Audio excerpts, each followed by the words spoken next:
The seal placed on Naruto at birth was hiding something no one could have expected. When he finally breaks it, the Rinnegan awakens within him. With guidance from powerful teachers, Naruto throws himself into training, learning to control abilities that could make him one of the most dangerous shinobi alive. The boy who once struggled to be noticed is about to become impossible to ignore. Chapter 15. Kakashi stared his opponent down with no visible feelings, daring the younger fighter to make the first move. Years of training and life-or-death situations had taught him that taking the initiative usually ended with you taking the first hit, not dealing it. So Kakashi waited, observing his enemy.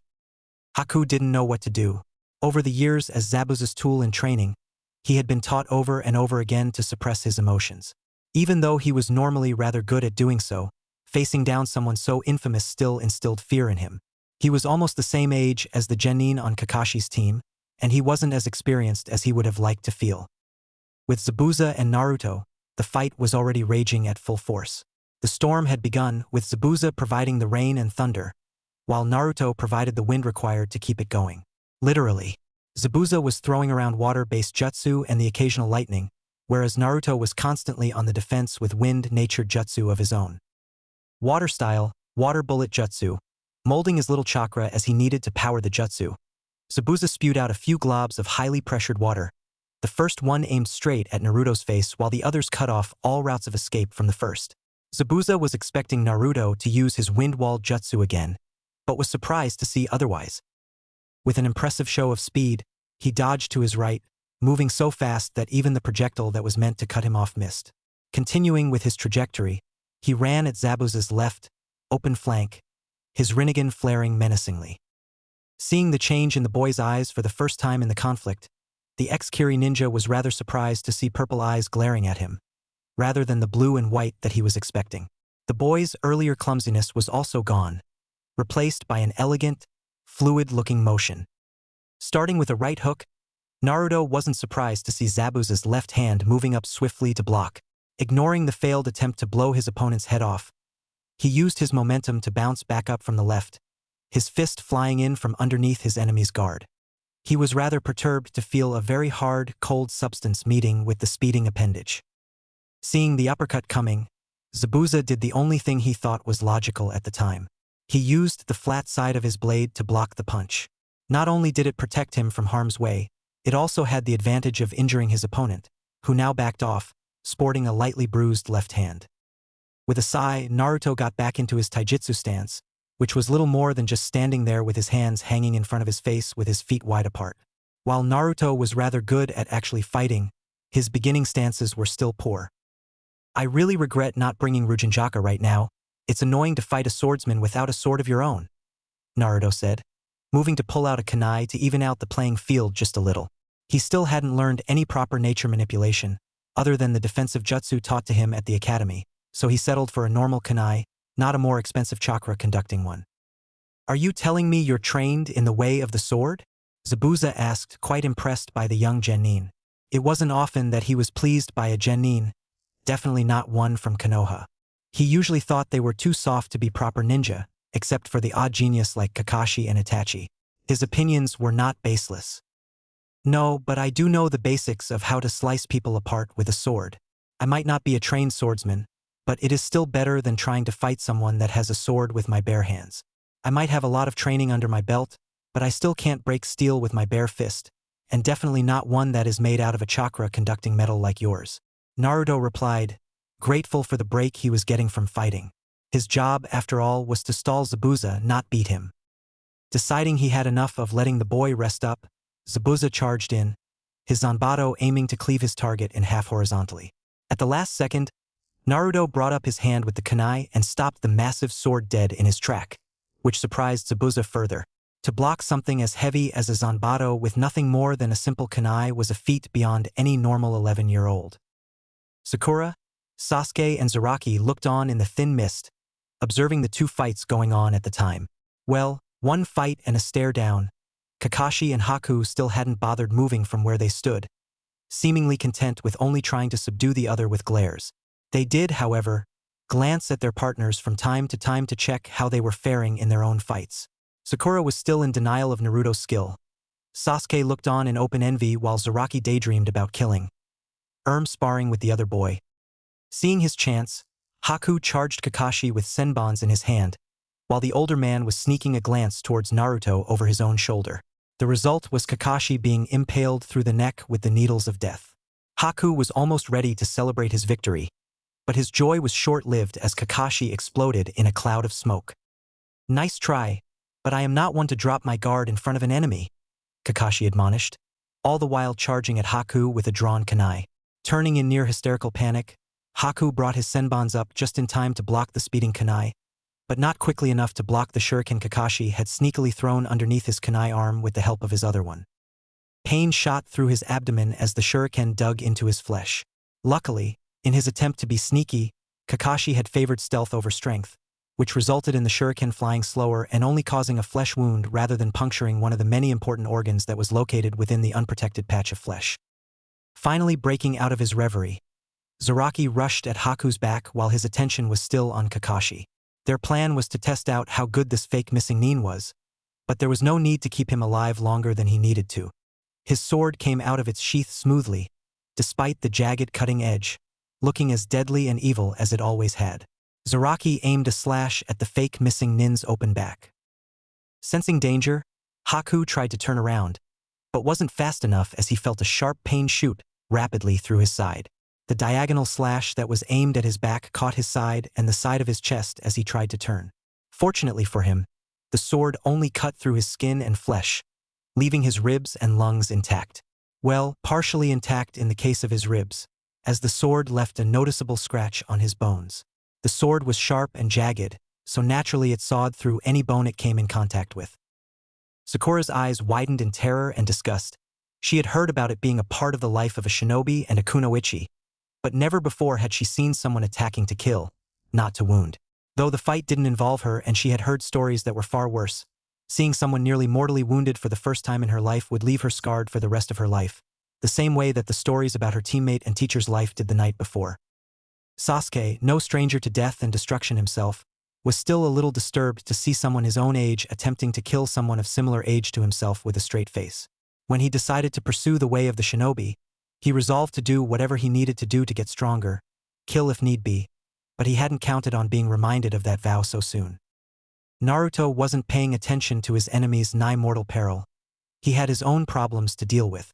He was finding out the hard way that no matter how good you were with taijutsu, an inexperienced fighter like himself was hard-pressed to fight against a master of kenjutsu like Zabuza, especially so since his opponent had years of practice on the battlefield to get his skills and intention to kill sharpened, while Naruto only had experience doing drills and the occasional sparring. Every attempt Naruto made to strike Zabuza was returned with a vicious counterattack. Every attempt to evade was met with a blockade of his escape route. Every attempt to block was shot down with another strike. Now that Zabuza was treating him like a threat, he was reminded just why Zabuza was such a feared ninja throughout the lands. Slowly, wounds started to appear here and there on Naruto's body from close calls with Zabuza's sword. While he always somehow managed to block in time, Zabuza was getting closer and closer to cleaving him in however many pieces he intended to, while never wearing himself out with the use of jutsu. It wasn't all bad news for him though. While Zabuza was only using his Kubikiri Hocho and no chakra, using such a large blade was still taxing on the body and the ex-Mist Ninja was starting to show small signs of exhaustion while the blonde Jinchuriki was still running around like the crazy ball of energy that he was. In human training schedules, chakra reserves of an Uzumaki supplemented with the chakra of a Bijou created a monstrosity of endurance. Brat, stop running around. I was starting to think that you were actually capable of doing something, unlike those useless brats over there, but it seems like you were useless too, Zabuza taunted, while visible signs of how tired he was started to show in the form of sweat on his face. Utilizing only a single hand seal due to the hours of extra practice in the academy supplementary classes, Naruto sent out the windy version of his best defensive jutsu. Wind style. Slicing wind wall jutsu. A wall of raging wind started to form around Naruto, spinning around him like a tempest and moving outwards to consume his opponent. Not expecting the sudden use of jutsu after such a long time without one, and his reflexes dulled due to exhaustion setting in, he was caught up in the slicing vortex. Pain shot through his entire body as the jutsu started to cut shallow gashes all over his body. While not life-threatening, even after considering blood loss, it was a rather painful experience. Who would have ever thought that overpowering a wind wall jutsu had the effect if cutting stuff up around you. The wonders of overpowered jutsu, turning a simple D-rank defensive jutsu into a B-rank offensive one. Naruto thought gleefully as he watched his first original technique wreak havoc on the Jounin. Why, you shitty little brat? An enraged Zabuza emerged from the dissipated attack, sporting several light cuts all over his body, ignoring the monumental amount of pain through sheer combined force of anger and will. At that moment, all activity stopped as the mist cleared slightly, followed by a loud, oily cackle that rang through the air and poisoned the ear of all that listened. People often classified others as evil due to their actions. While almost always the presumptions were misguided, sometimes they were spot on. That presumption was true for the cackling monster. A small, sleazy-looking man stood on the beginning of the bridge they were on now, laughing at the predicament that he had put the occupants of the bridge in. Gato stood there laughing, imagining the looks on their shocked faces, imagining his own victory. Victory, as he was soon to find out, that was not earned. Victory that he would not taste on this day. The mist cleared further, revealing an army of hired thugs and barely trained samurai behind Gato. What they seemed to lack in skill and strength, they made up with their size and their sheer number. There seemed to be hundreds of them, all wielding some form of weapon or another, mostly swords of various shapes and sizes, though a few maces and clubs were present here and there. Gato, you traitorous bastard! What is the meaning of this? Zabuza shouted, having stopped a few feet away from Naruto. He was still seething over what the boy had done to him, but his attention was now directed towards Gato and his army rather than the genin in front of him. What does it look like? Your services were too expensive, so I decided to terminate our contract, Gato said, his oily voice taking on a thick, superior tone. Get 'em, boys! With a casual wave of his hand, he ordered his army to advance on the small number of ninja. They approached slowly, sure of the slaughter that was to come, as the ninja got ready to defend themselves against the assault. Yes, there would be a slaughter. Suddenly, out of nowhere, a chakra signature spiked through the roof and into the heavens above, its demonic feel making everyone present shiver. Kakashi panicked, looking around frantically for the source of the chakra. He had felt something similar on that fateful night 11 years ago, and the thought of that monster rampaging again made his heart freeze. Zabuza was excited and scared at the same time. It had been a long time since he felt a chakra signature this strong. Not since his assassination attempt on the Mizukage failed had he felt something this chilling. He was rather surprised, though, since he knew it couldn't be Kakashi that was putting out that demonic chakra, since he knew for a fact Kakashi was a normal Jounin. Whose chakra is that? He thought. Sakura and Sasuke collapsed under the onslaught of the bloodlust that permeated through the air. They had felt Kakashi and Zabuza stare each other down during their first encounter, but that bloodlust was insignificant compared to what was in the air right now. If Kakashi and Zabuza's thirst for blood was as chilling as a hot summer's day, whereas this was the cold, dark night of winter, and a blizzard was raging all around them. Gato was terrified. For the first time in his life, he was truly scared of death. What is that, Kurama and I? As soon as Naruto felt the demonic chakra spike in the air, he set up a mental link with Kurama. If anyone was going to have the answers to what was going on, it would be the Lord of Demons. I don't know, brat. All I know is that this isn't my doing. Whatever is putting out that chakra is an outside source. Nothing is coming from your body, Kurama replied. He was slightly worked up, for reasons unknown to all but himself, and that made him raise his mental voice a little, which was giving Naruto a headache. Of course it's not me, I would feel it if I was radiating chakra. I am not an idiot. Thank you, I can tell when my body is molding chakra. Naruto's thoughts took on a snarky tone, as if Kurama was pointing out the obvious, which he was, if one was to be completely truthful. Hey! Don't take that tone with me. Kurama's irritated response was cut off by a joyous laughter that was coming from Zaraki. It's been a while since I cut loose like this. Without saying a word more, Zaraki charged into the midst of the hesitating army of thugs. They didn't know what it was, but something about the evil in the air told them to run the hell away from this weird kid. Wait, is he the one that is radiating that evil chakra? Kakashi asked dubiously, both thankful that it wasn't the Kyuubi running rampant and scared that there was more than one person around that had a demon sealed in them. I think he might be, Zabuza replied, not taking his eye off the rampaging genin. If it was his senior's apprentice, he might have half understood what was going on, but to see another genin, one trained by Kakashi, turning into an image of carnage was unexpected, to say the least. Zaraki was having the time of his life. He cut men down left, right, and center. They may not have been fighting back, so he wasn't as thrilled as he was in the middle of a life and death struggle. But he was thrilled nonetheless. He loved fighting against so many opponents at once. The hired army were slowly starting to come around, starting to realize what was happening. Seeing the man next to him cut down, a relatively normal-looking man with a mace in hand snapped out of his stupor. As Zaraki turned to slice apart an enemy behind him, the man with the mace swung down, hoping to impale the kind on the head. Sensing something behind him, Zaraki whirled around, taking out the man in front of him in the process. Seeing the mace descending on his head, he sliced the shaft in half, before cutting through the arm that was holding up the now severed weapon. The man screamed in agony as soon as the shock of having his arm taken wore off, but not for long. He was soon relieved of his screaming head. Finally, the screaming shook them up badly enough for them to jar back to their senses. Seeing the kid in front of them lay waste to their ranks, they shouted a loud battle cry and charged him. Zaraki grinned. He was going to have fun massacring these weak morons. Slash, cut, stab, impale, pull the sword out, whirl around, and behead the idiot behind. He kept going like that, not bothering to wipe his sword of the blood as it moved fluidly, drawing blood from a different victim with almost every action. They tried their best, but no one got anywhere close to him for a long while. He looked bulky for a child his age, but his agility was top-notch. Anyone within 3 feet of him was cut down or sawed apart. Blood, entrails, and bones flew everywhere and onto almost all visible surfaces, including the people in range. Feeling the internal organs of their temporary comrades flow onto their own bodies scared the mercenaries greatly. The fear was rolling off of them in waves now, all their previous confidence forgotten.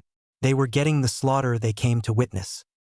Too bad they were the ones being slaughtered. TT. A cloaked figure stood atop a cylindrical building, paying no heed to the endless sheet of rain pouring on and around him. A head of straight red hair was visible over the high collar of the, framing a pale face with multiple piercings dotted around everywhere. Nagato, are you sure it was smart? A blue-haired woman asked from behind him, adorned with the same black cloak with the red clouds. Unlike Nagato, the woman's face was unmarred. No piercings visible on her skin. I did what had to be done, Nagato replied, his voice weak but clear. Madara will not be pleased, Conan warned, hoping that her friend would reconsider his decision on the matter. There are several problems with that statement, Nagato started, drawing Conan's attention. First of all, I am doing this because I don't want to go along with that man's plans, but I can't do anything to directly interfere. Second, I doubt he will even find out about this happening for a long while yet, and even if he does find out, he won't dare do anything against me. The same way I can't oppose him without grave repercussions. He cannot oppose me without repercussions. Third, I highly doubt that man is who he claims to be. What do you mean, Nagato? That man even has the Sharingan to prove he is an Uchiha. No other Uchiha in history was as powerful as him. Not even Itachi. Conan was starting to get worked up. Her partner was spewing nonsense. He may have a Sharingan, but what is his proof that he is an Uchiha? Kakashi Hatake has long proven that you don't have to be an Uchiha to wield a Sharingan. And as far as being strong goes, he may be stronger than Itachi, but he is in no shape or form strong enough to rival the Madara from the legends, Nagato explained, still in his weak and stoic voice that somehow rang with regal power. And as for being too old to be as powerful as he used to be, that isn't possible. I have personally seen the rotting corpse of Madara, so no matter what he says, he cannot be Madara. But so what? Where is the point in helping the Nine-Tails Jinchuriki? It only gets in the way of our plans. Conan's voice was starting to become uncharacteristically high. It was a couple octaves higher than normal at the least. Where is the point of helping your family? Nagato asked almost sarcastically. I don't need a reason to help him, other that he is family. What do you mean, Nagato? I thought your parents were killed? He can't be your brother, you were an only child. Ah, a sibling isn't the only relation a person can have. No, Naruto is my cousin. A distant cousin, but a cousin nonetheless. For the first time in their extended conversation, Nagato turned and looked Conan straight in the eye. Naruto is the last member of the Uzumaki head family. He is the heir to the Uzumaki clan, the clan that I am a descendant of. But Nagato, That isn't reason enough to help our target. Of course it is. What other reason do I need? Nagato let just a little bit of frustration leak into his voice. Never before had Conan opposed him so adamantly, but this wasn't a topic he was willing to budge on. I know you better than that, Nagato. You don't do anything unless you have a personal motive in the matter. Conan replied, suddenly becoming suspicious of what her partner was up to. Whenever he got secretive, it meant he was doing something idiotic. By her opinions, anyway. Nagato sighed. She knew him too well, all right? He never managed to hide anything from her, no matter how hard he tried to. He has the Rinnegan, like me. Unlike me, he has the chakra required to use the Rinnegan without harming his body. I used the Rinnegan without the right chakra potency, and you can see what happened to my body. So, what are you getting at? I am a dying man, Conan. I have a decade to live at most, and for an Uzumaki that is a hellishly short amount of time. I want to see the Rinnegan fully mastered before I die. I want to see the secrets of the seventh path, the only path of the Rinnegan that I haven't been able to use. TT. Bodies of the dead lay around his feet, dead men that he killed with his own blade. The fresh blood still dripped from his blade. He didn't bother to clean it yet. Zaraki just stood there, grinning maniacally and just reveling in the marvelous exhilaration that he was feeling at the time. Gato stood shivering. He was scared of the demon in front of him, scared of the blade that the demon was holding, scared for his own life, scared of death. It was a foreign feeling to him. All his life, he thought that he could cheat death for as long as he wished, as long as he had enough money. He had never paid any attention to anything other than the money that he was making. Not family, not people, not the way he was making his money, not the horrendous crimes he was committing while making the money. No, his entire life he just thought about the money. Zaraki turned back towards his comrades, away from Gato, and started walking, slicing his sword through the air sharply to clean it of the blood. Gato was relieved. The demon had turned away from him. He was safe for the time being. He wasn't going to be killed, he was going to be all right. Zabuza, since we aren't enemies anymore, can you lend me your sword? Naruto asked, turning towards the man and away from the scene of the mass execution that occurred moments ago. Why are you assuming we aren't enemies anymore? And why should I give you my sword even if we weren't enemies? Zabuza retorted, not liking the idea of handing his only prized possession to someone else, even if temporarily. Well, your client has terminated his contract, so there is no reason for you to kill Tazuna, and as such there is no reason for us to fight. As for why you should lend me your sword, it's because you're going to love what I am about to do with it. Something about Naruto's tone of voice made him shiver. You had better return it to me once you are done with whatever you plan on doing, Zabuza said, as he hefted the sword from the floor and handed it to the genin. Once he had given his sword over, he moved to see what became of his apprentice. Holding the sword in both hands, Naruto disappeared and reappeared behind Gato in an impressive burst of speed. Being a normal civilian, despite his large bounty of riches, Gato was unaware of what was going on even after his head was cleaved clean off his shoulder. Naruto was surprised. He had expected to feel terrible after his first kill, or feel some kind of remorse for the man he killed, but he felt nothing. In fact, he was glad that he had gotten rid of the stain on the face of the earth. He also expected it to be hard to swing the large sword in his hand, but it was easy for him. Wielding the large sword came naturally somehow, even though he had never even seen a sword of its size before seeing this one. Kubikiri Hocho felt as light as a feather to him, but that might have been due to the insane amount of indirect weight training he did every day. All of the other live occupants of the bridge didn't notice, but the easy usage of the Zanbato didn't slip Zabuza's eyes. He hadn't seen anyone use the sword that easily since he saw the last user of the sword, his predecessor as a member of the 7 ninja swordsmen. He couldn't worry about that now, though. He had an injured apprentice to take care of. Air berate for weakness. Kakashi, is Haku dead or alive? Zabuza asked, looking down on the prone form of his protege. He was expecting to see a gaping gash on his side, not a perfectly bandaged up wound that was no longer bleeding. Wait, did you guys wrap him up or something? Haku is still alive and is now out of danger. She didn't lose too much blood before we bandaged her up, so she should be fine. The wound wasn't too bad, so she can be moved back to Tazuna's house for recovery. Kakashi replied, stressing the she in every sentence. So you found out that Haku is a girl? Yeah. Before the awkward conversation could continue any further, Naruto walked up to both men with a clean kubikiri hocho and interrupted the conversation, effectively taking out all the awkwardness. "Nice sword, you can have it back now," Naruto said, handing over the massive cleaver. Naruto walked away, towards Tazuna, leaving behind a bored and tired Kakashi and a doting Zabuza. As he neared Tazuna, he threw a spherical object towards him. Tazuna caught it and promptly threw it into the ocean with a surprised yelp. The object was Gado's head. "Mission accomplished," Naruto announced. Sakura cheered a bit when Naruto put it that way, but Tazuna was put off that he just had a human head thrown at him by a child not even half his age. Sasuke was still his emo self, but he was celebrating on the inside. Zaraki was still staring off into space, on a high from killing so many people at once. "Sorry to burst your bubble, kids, but the mission isn't over just yet." Kakashi felt like a villain in a movie when he said that. All of his charges, including Naruto, looked at him like he had just taken their favorite puppy and crucified it. "What do you mean, sensei?" Sakura asked in a small voice, sounding very hurt. "The mission still isn't over. The mission was to guard Tazuna until he completed his bridge, not until Gado was killed. So yeah, we are still going to be stuck here for a few more days." Everyone sighed. They were about sick of the gloomy atmosphere of the country, and more than a bit homesick. "Well, you guys still got your mission to do, but me and Haku got somewhere else to be," Zabuza announced, turning around to head away from the bridge. "Where are you heading now, Zabuza?" Naruto asked suddenly, stopping the older man in his tracks. Zabuza didn't reply, but shifted from foot to foot awkwardly. Naruto sighed. He knew this was going to happen. "Face it, Zabuza, you are a nuke nin and have nowhere else to go now that you are out of a contract." "Shut up, brat. I don't need to hear that from you," Zabuza replied sharply.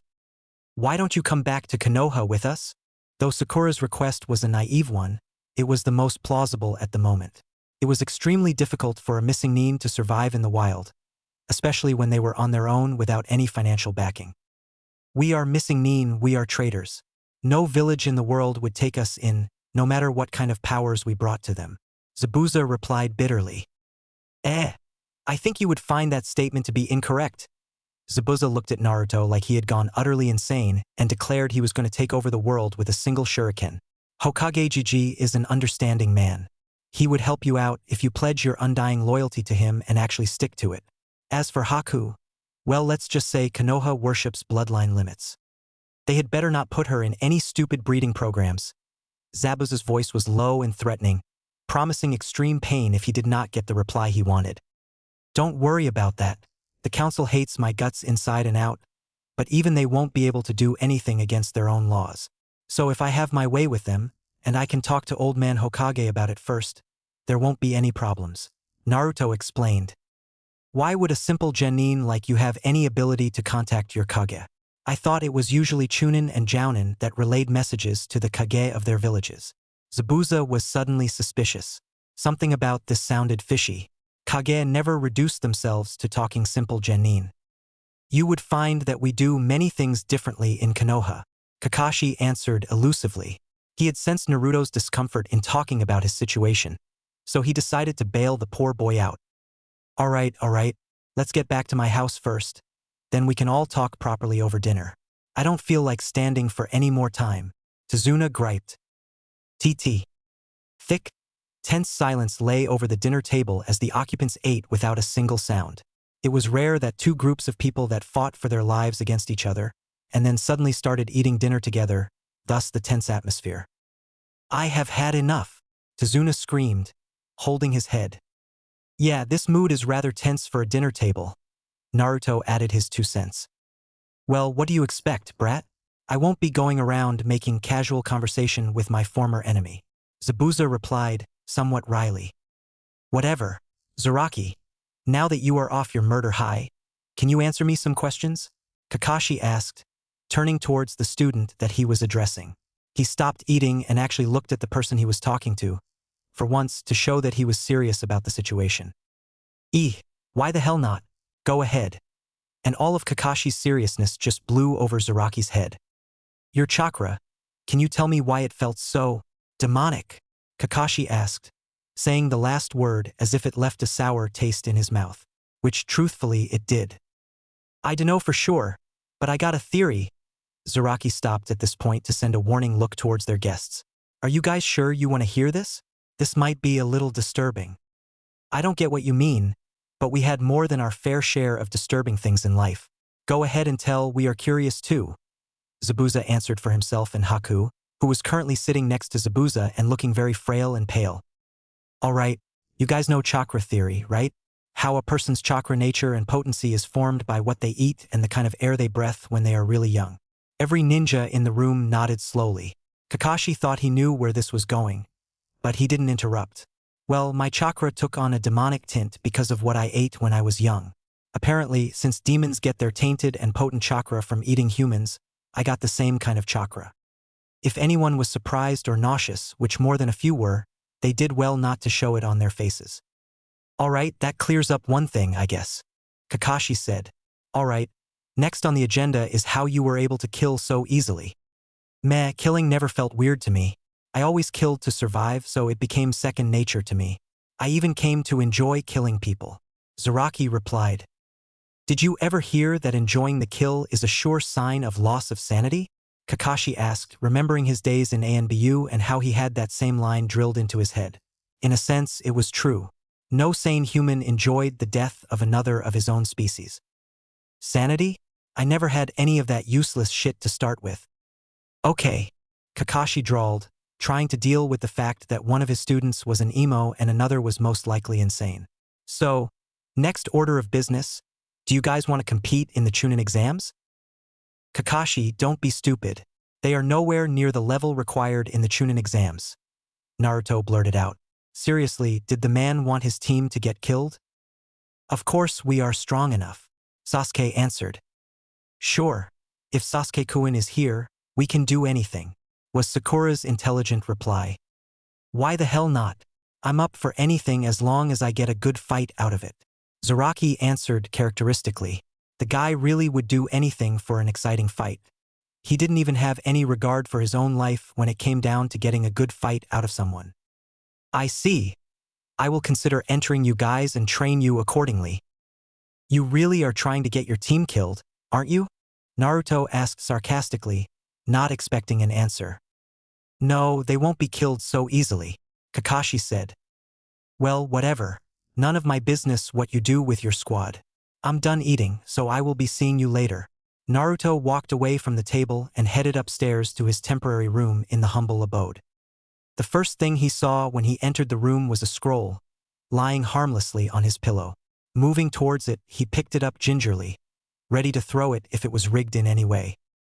To Naruto Uzumaki, from a friend, said on the front. Judging the scroll to be safe, Naruto opened it slowly but eagerly. The Rinnegan is a dojutsu that is far superior to both the Byakugan and any form of the Sharingan, even the Eternal Mangekyo. It is the dojutsu of the Rakudo Sannin and is only seen very, very rarely in the members of the Uzumaki family. The reasons I know of but deem you currently too young to know of or care about. The Rinnegan has similar properties to the Byakugan and the Sharingan. Though the eyesight isn't as good as the Byakugan, the user has the ability to see what any summoned creature or any clone can see, so it has the potential to have a better range of view than the Byakugan. Unlike the Sharingan, the Rinnegan does not have the ability to instantaneously copy any ninjutsu, but it does make it easier for the user to learn any jutsu, and it gives them the ability to manipulate any of the 5 major elements and maybe even combine them at a later point. There are 6 unique capabilities of the Rinnegan with a possible 7th. I will tell you of one of those abilities in this scroll, and will send you scrolls with abilities of the Rinnegan when I think you need to learn another path. The first and easiest path to master is the Deva path. It will allow you to control attractive forces and repulsive forces. There are 3 jutsu that you can use with this path, but right now, I will only teach you 2 of these. The third is a little dangerous to be using with your chakra levels. The scroll went on and on for a long time, describing 2 jutsu called Shinra Tensei and Bansho Tenin. It described how to use the jutsu, how much chakra it would take, the repercussions if he used it too much. It also said that Shinra Tensei could potentially destroy an entire village if used with enough chakra, but it would take a long time for it to regenerate. The only downside to these 2 jutsu were that there was a buffer time that varied with the strength of the jutsu, but that shouldn't be too much of a problem. The scroll was Naruto's first insight into just how inhumanely powerful his eyes were, exactly why they called the Rinnegan the Eyes of God. If he could control gravity with just the first and easiest path, who knew what he could do with the rest of them? For all he knew, he might even be given complete control over life and death. While Naruto was reading the scroll and was in deep thought, Sasuke had come up behind him, having finished up his own dinner ahead of all the others bar Naruto. Seeing the other boy reading a scroll intently, a scroll that looked akin to mail, Sasuke grew curious. "What's the scroll about, Dobe?" Sasuke asked in the friendliest voice he could manage, surprising himself with just how friendly he could sound if he wanted to. "Still calling me a Dobe?" Naruto asked in return, not answering the question he was asked. "It's more of a joke and a habit nowadays, you know full well I don't mean it. I actually have the urge to stop brooding for some reason, but I have an appearance to keep up," Sasuke replied, somewhat heatedly. Honestly, he was speaking a lot more than he normally did, but being around the cheerful blonde did that to people. Well, he managed to change most people. Kakashi was still lazy and Sakura was a total fangirl. Yeah. I don't know who this is from, but it's a scroll that explains more about my bloodline. Since I am one of the very few people in the ninja history that has awoken this bloodline, I honestly have no idea what I can do with it," Naruto answered honestly. "That reminds me, since when do you talk to Dobes like me?" Sasuke looked at Naruto like he was still the Dobe. "Itachi might have screwed with my head, but I am not stupid enough to overlook the obvious. Sure, I brooded in class back at the academy, but that was more because I didn't really have any competition.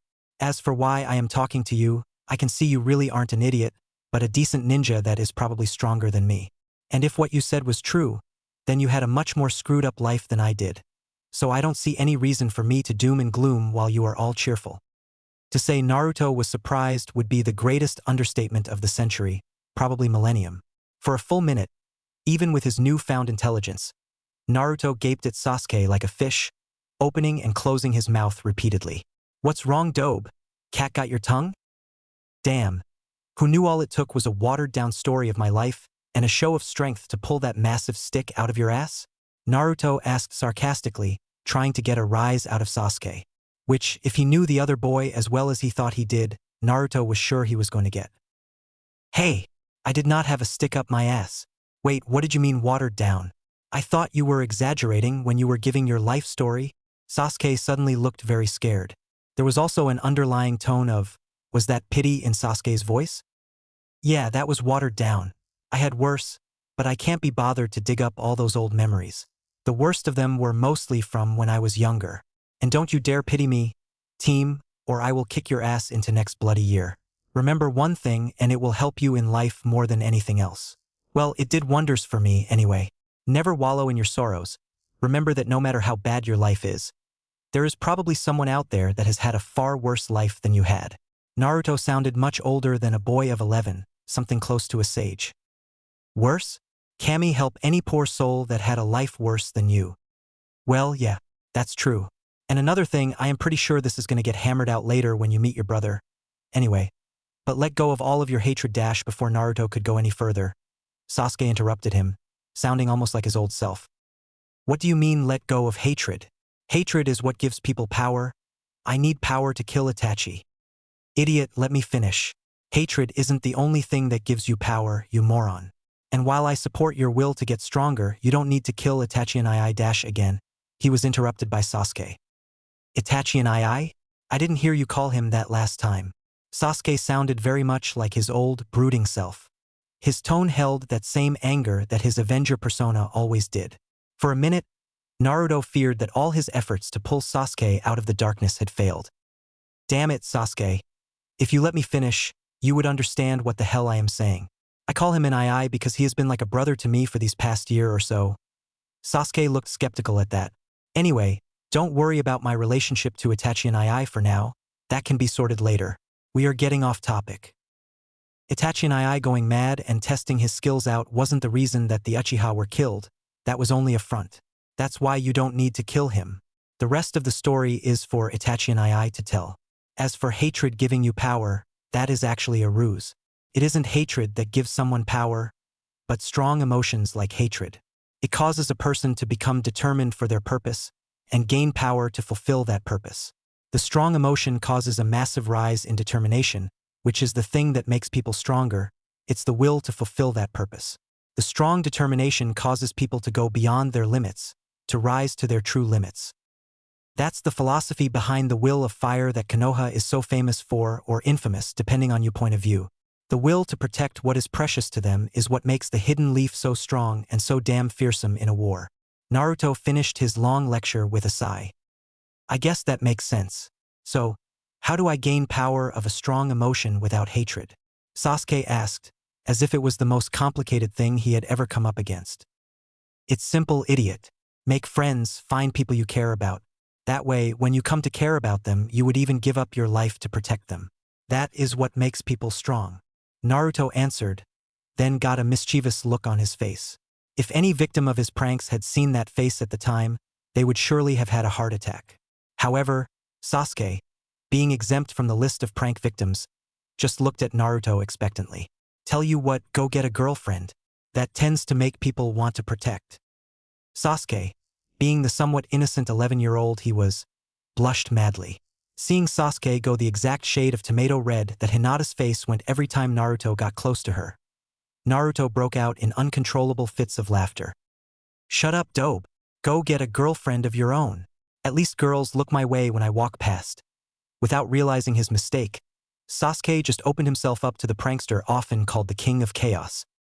Sure, I will get a girlfriend when I get a little older. I have a girl in mind, but not until later. Seeing the window of opportunity, Naruto's prankster instincts kicked into high gear. Girls turn your way when you walk past, eh? What kind of girls? They don't happen to be those loud, clingy fangirls of yours, do they? Sasuke went from cherry red to deathly pale faster than Minato moved with his flying thunder god jutsu and promptly fell to the ground, the overload of memories of loud and clingy fangirls straining his damaged mind too much for him to stay awake. Seeing the prone figure of a pale Sasuke Uchiha, Naruto's raucous laughter got even louder as he fell to the floor clutching his sides. With the bridge completed, Team 7's debriefing over and their possessions packed, the ninja decided Wave Country was secured well enough for them to leave. They got up early in the morning, hoping for a quiet leave. Unfortunately for them, Tazuna had somehow heard of them leaving early at daybreak, and their leave was anything but quiet. Kakashi, Zabuza, Haku, Naruto, Sasuke, Sakura and Zaraki were standing at the mouth of the yet unnamed bridge, trying to sneak past a massive crowd to try and return to Konoha. Unfortunately for them, it seemed like the entirety of Wave Country had come over to get their chance at thanking and congratulating their heroes. We appreciate your gratitude, but we really should be going back to Konoha now. Our mission has taken far longer than any normal C rank should have taken, so we are kind of behind schedule, Kakashi said, looking like he was anything other than appreciative of the populace's gratitude. I see. Well then, you guys best be on your way. I will go over to Konoha myself to set up the payment we agreed.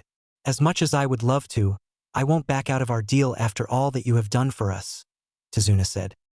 After a long while, the shinobi were finally left alone long enough for them to sneak away. Even then, Naruto was under the impression that they only got away because Tazuna distracted them long enough for them to ungracefully run past. Jeesh, that took way longer than it should have, Naruto complained. He was rather tired of the near celebrity status that they gained. As much as he wanted to say otherwise, he preferred the near anonymity in Konoha over the limelight on such a scale. He never wanted to be in Sasuke's position. Well, at least now you know how it feels like to have fangirls, Sasuke piped from his right, eliciting a shiver from him. Honestly, fangirls were probably another species altogether and nobody that had them wanted them. I don't envy you. That was the single most terrifying thing I saw in my life, Naruto said, still hugging himself while he walked. They had decided to walk at a leisurely pace rather than run back. They wanted to be in training condition right after they returned. I don't get what's so scary about them. They are some girls that throw themselves at your feet, Zaraki said, standing to Naruto's left. The three boys were walking a little behind everyone, hanging back to talk amongst themselves. That's because they avoided you like the plague. Something about you looking like a scary monster. Honestly, their reaction over your appearance was pretty funny. Yeah. I still don't get why both of you are terrified of them. You could obviously snap them in half whenever you wanted to. So why so scared? Zaraki asked, not understanding the terror that was known as fangirls. You will never understand the horror, Sasuke said, now also hugging himself and shivering like Naruto. Speaking of which, why are you not fainting at the mere notion of fangirls? And why the hell is Sakura not throwing herself at you? At the mention of Sakura's name, Sasuke's shivering got more violent. I don't know. After our talk yesterday, my crippling fear of those have lessened a bit, Sasuke said. At that moment, the stretch of road that they were about to walk through slowly became blanketed in a thick mist. It wasn't as big as Zabuza's hidden mist jutsu, but it was large enough to block their view of what was ahead. TT. After the entourage of ninja had left, the civilians of Wave Country stood around debating what the name of their new bridge should have been. Many suggestions were fired off, but none of them sounded just right. I know what we should call it. Since I built it, let's call it the Great Super Duper Tazuna Bridge, Tazuna said happily. Everyone, including his own family, looked at him like he was crazy. Just what the hell are you on about, you stupid old man? Some civilian shouted from the back of the crowd. Similar angry shouts followed. It was more than obvious that nobody shared his sentiments about the name of the bridge. Since it was Naruto that killed Gato, why not call it the Great Naruto Bridge? Inari asked timidly. Sure. As long as we call it the Great Super Naruto Bridge. Hell no, came the collective shout of the entire crowd. TT. Hokage-sama sent me to give this message to you and accompany to your next mission. Came a voice from the thick mist in front of the group. Naruto couldn't put his finger on it, but for some reason the voice sounded really familiar to him, even though it was ringing from all around him. It sounded like something he heard every day, shouting at him in the morning to get up. Then it clicked. God damn it, Kisame. Stop using that retarded shunshin of yours. Dark chuckling came from the mist in front of them, before the tall frame of Kisame emerged from the mist.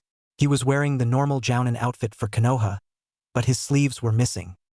Oh, Zabuza, you still after guys of your own gender? Kisame asked, seeing his fellow swordsman of the mist for the first time in a long while. Kisame, nice try, but gay jokes don't work on me anymore, Zabuza replied, looking Kisame straight in the eye in defiance. If he was still the trainee he was while Kisame left, he would have blushed crimson in anger and lashed out at Kisame, only to be beat back down. I see. Kisame looked over to Haku. It seems like not only are you gay, but you seem to be a pedophile too. This time, Zabuza couldn't handle the jibe, and attacked his fellow swordsman in unadulterated rage. TT. Okay. Now that the two of you are done trying to kill each other, what is the mission, Kisame? Naruto asked, standing between the two old rivals. It was irritating to watch two grown men running at each other just because of some weird jokes. We are going to the old ruins of Yuzushiogakure, where a client asked us to retrieve some scrolls from a building. Team 8 was sent, but they are having troubles getting through the guard. So yeah, we are getting sent as reinforcement. Kisame explained. Naruto knew perfectly well that he was going to be visiting the ruins of his clan's village, but he didn't vocalize any complaints. So, what does this have to do with Team 7 and me? Kakashi asked, trying to get out of doing more work than he already had to.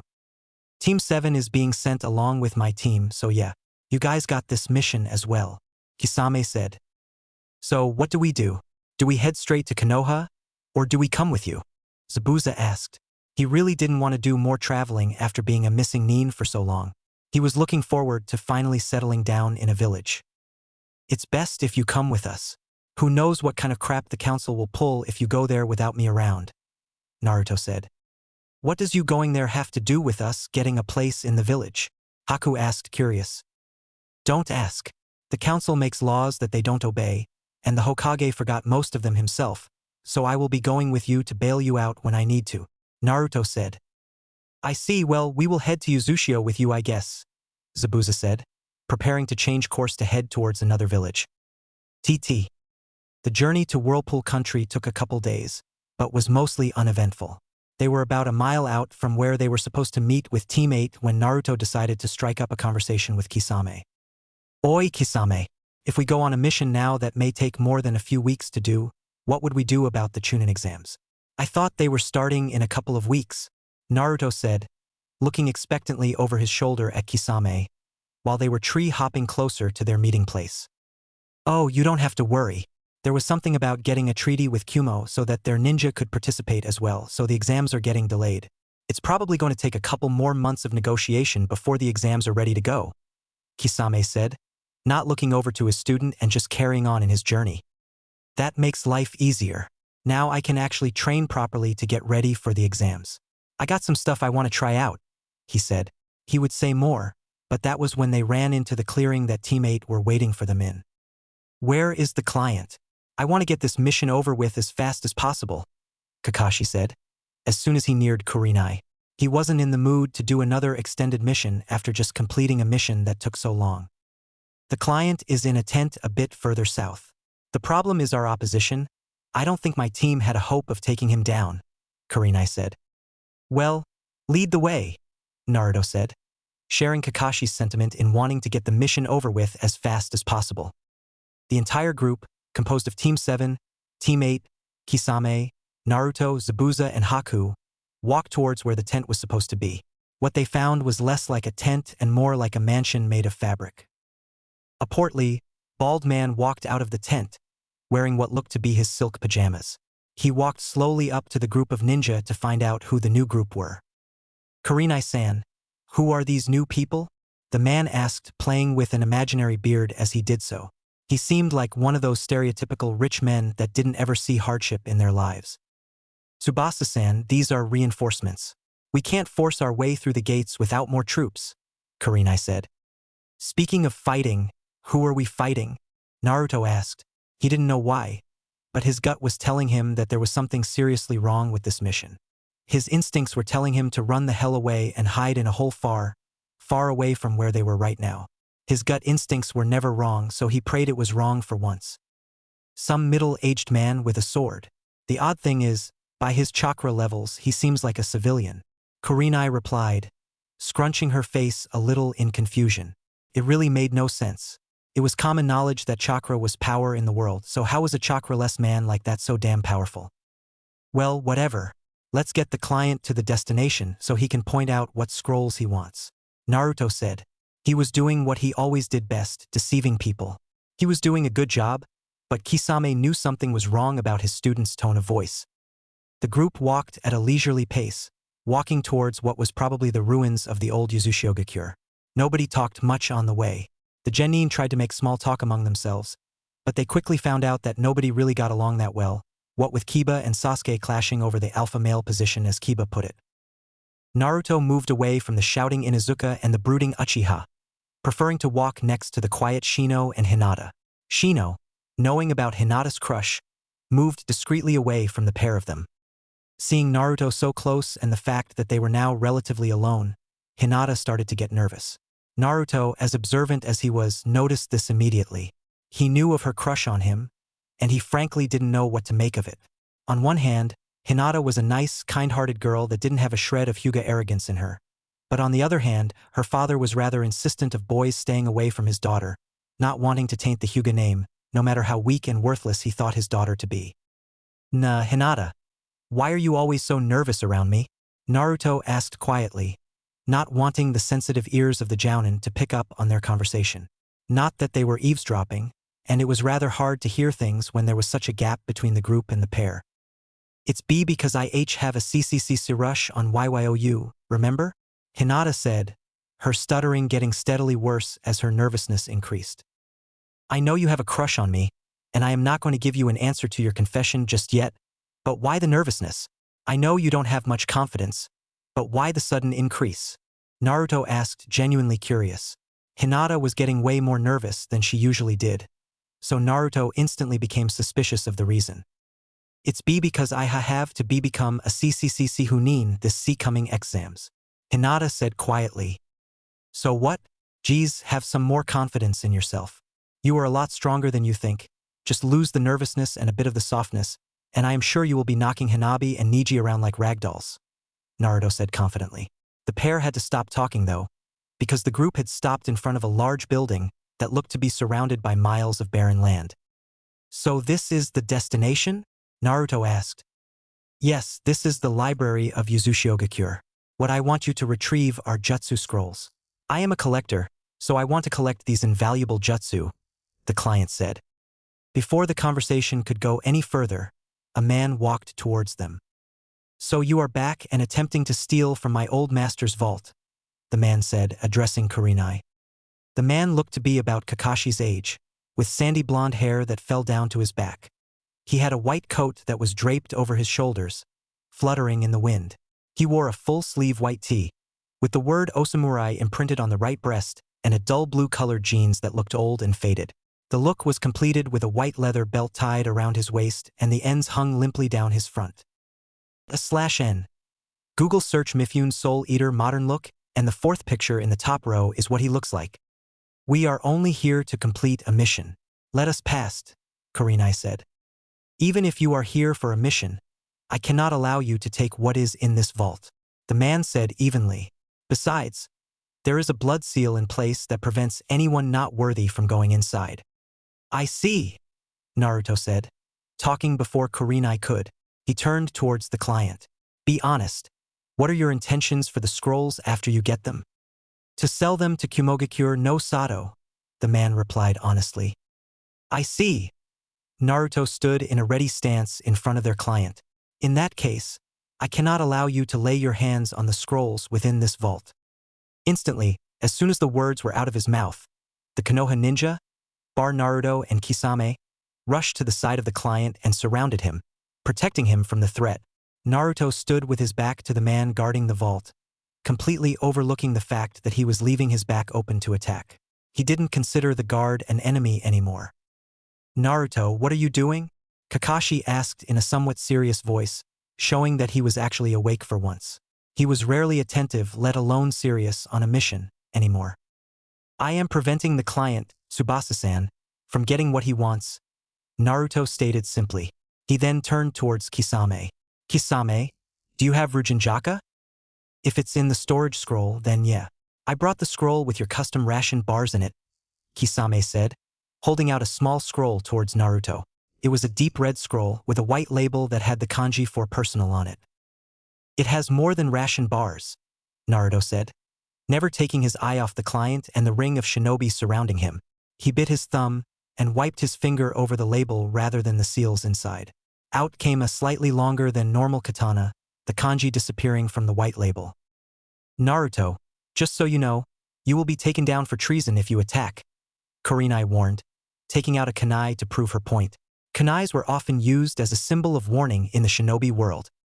I see, Naruto said, still not moving from his spot in front of the middle-aged man charged with guarding the vault. The man himself looked on without an expression on his face, not saying anything. He wanted to see how the situation with the ninjas would go. I don't mind being attacked, but fighting 8-on-1 might be rather problematic. Jeesh, it's 8-on-3, not 1. I get why you are against Kumo getting the scrolls in here, so I might as well fight with you. And I am pretty sure that samurai over there doesn't mind helping someone trying to defend the scrolls, Kisame said lazily. He was looking on as if the prospect of fighting the 8 people in front of him bored him. Naruto, why are you betraying the village like this? Trying to get in the way of a mission is the worst crime anyone can commit, other than maybe murder of a comrade, Kakashi said lowly. He was looking disappointedly at Naruto. Because what I am doing isn't treason, he replied ominously.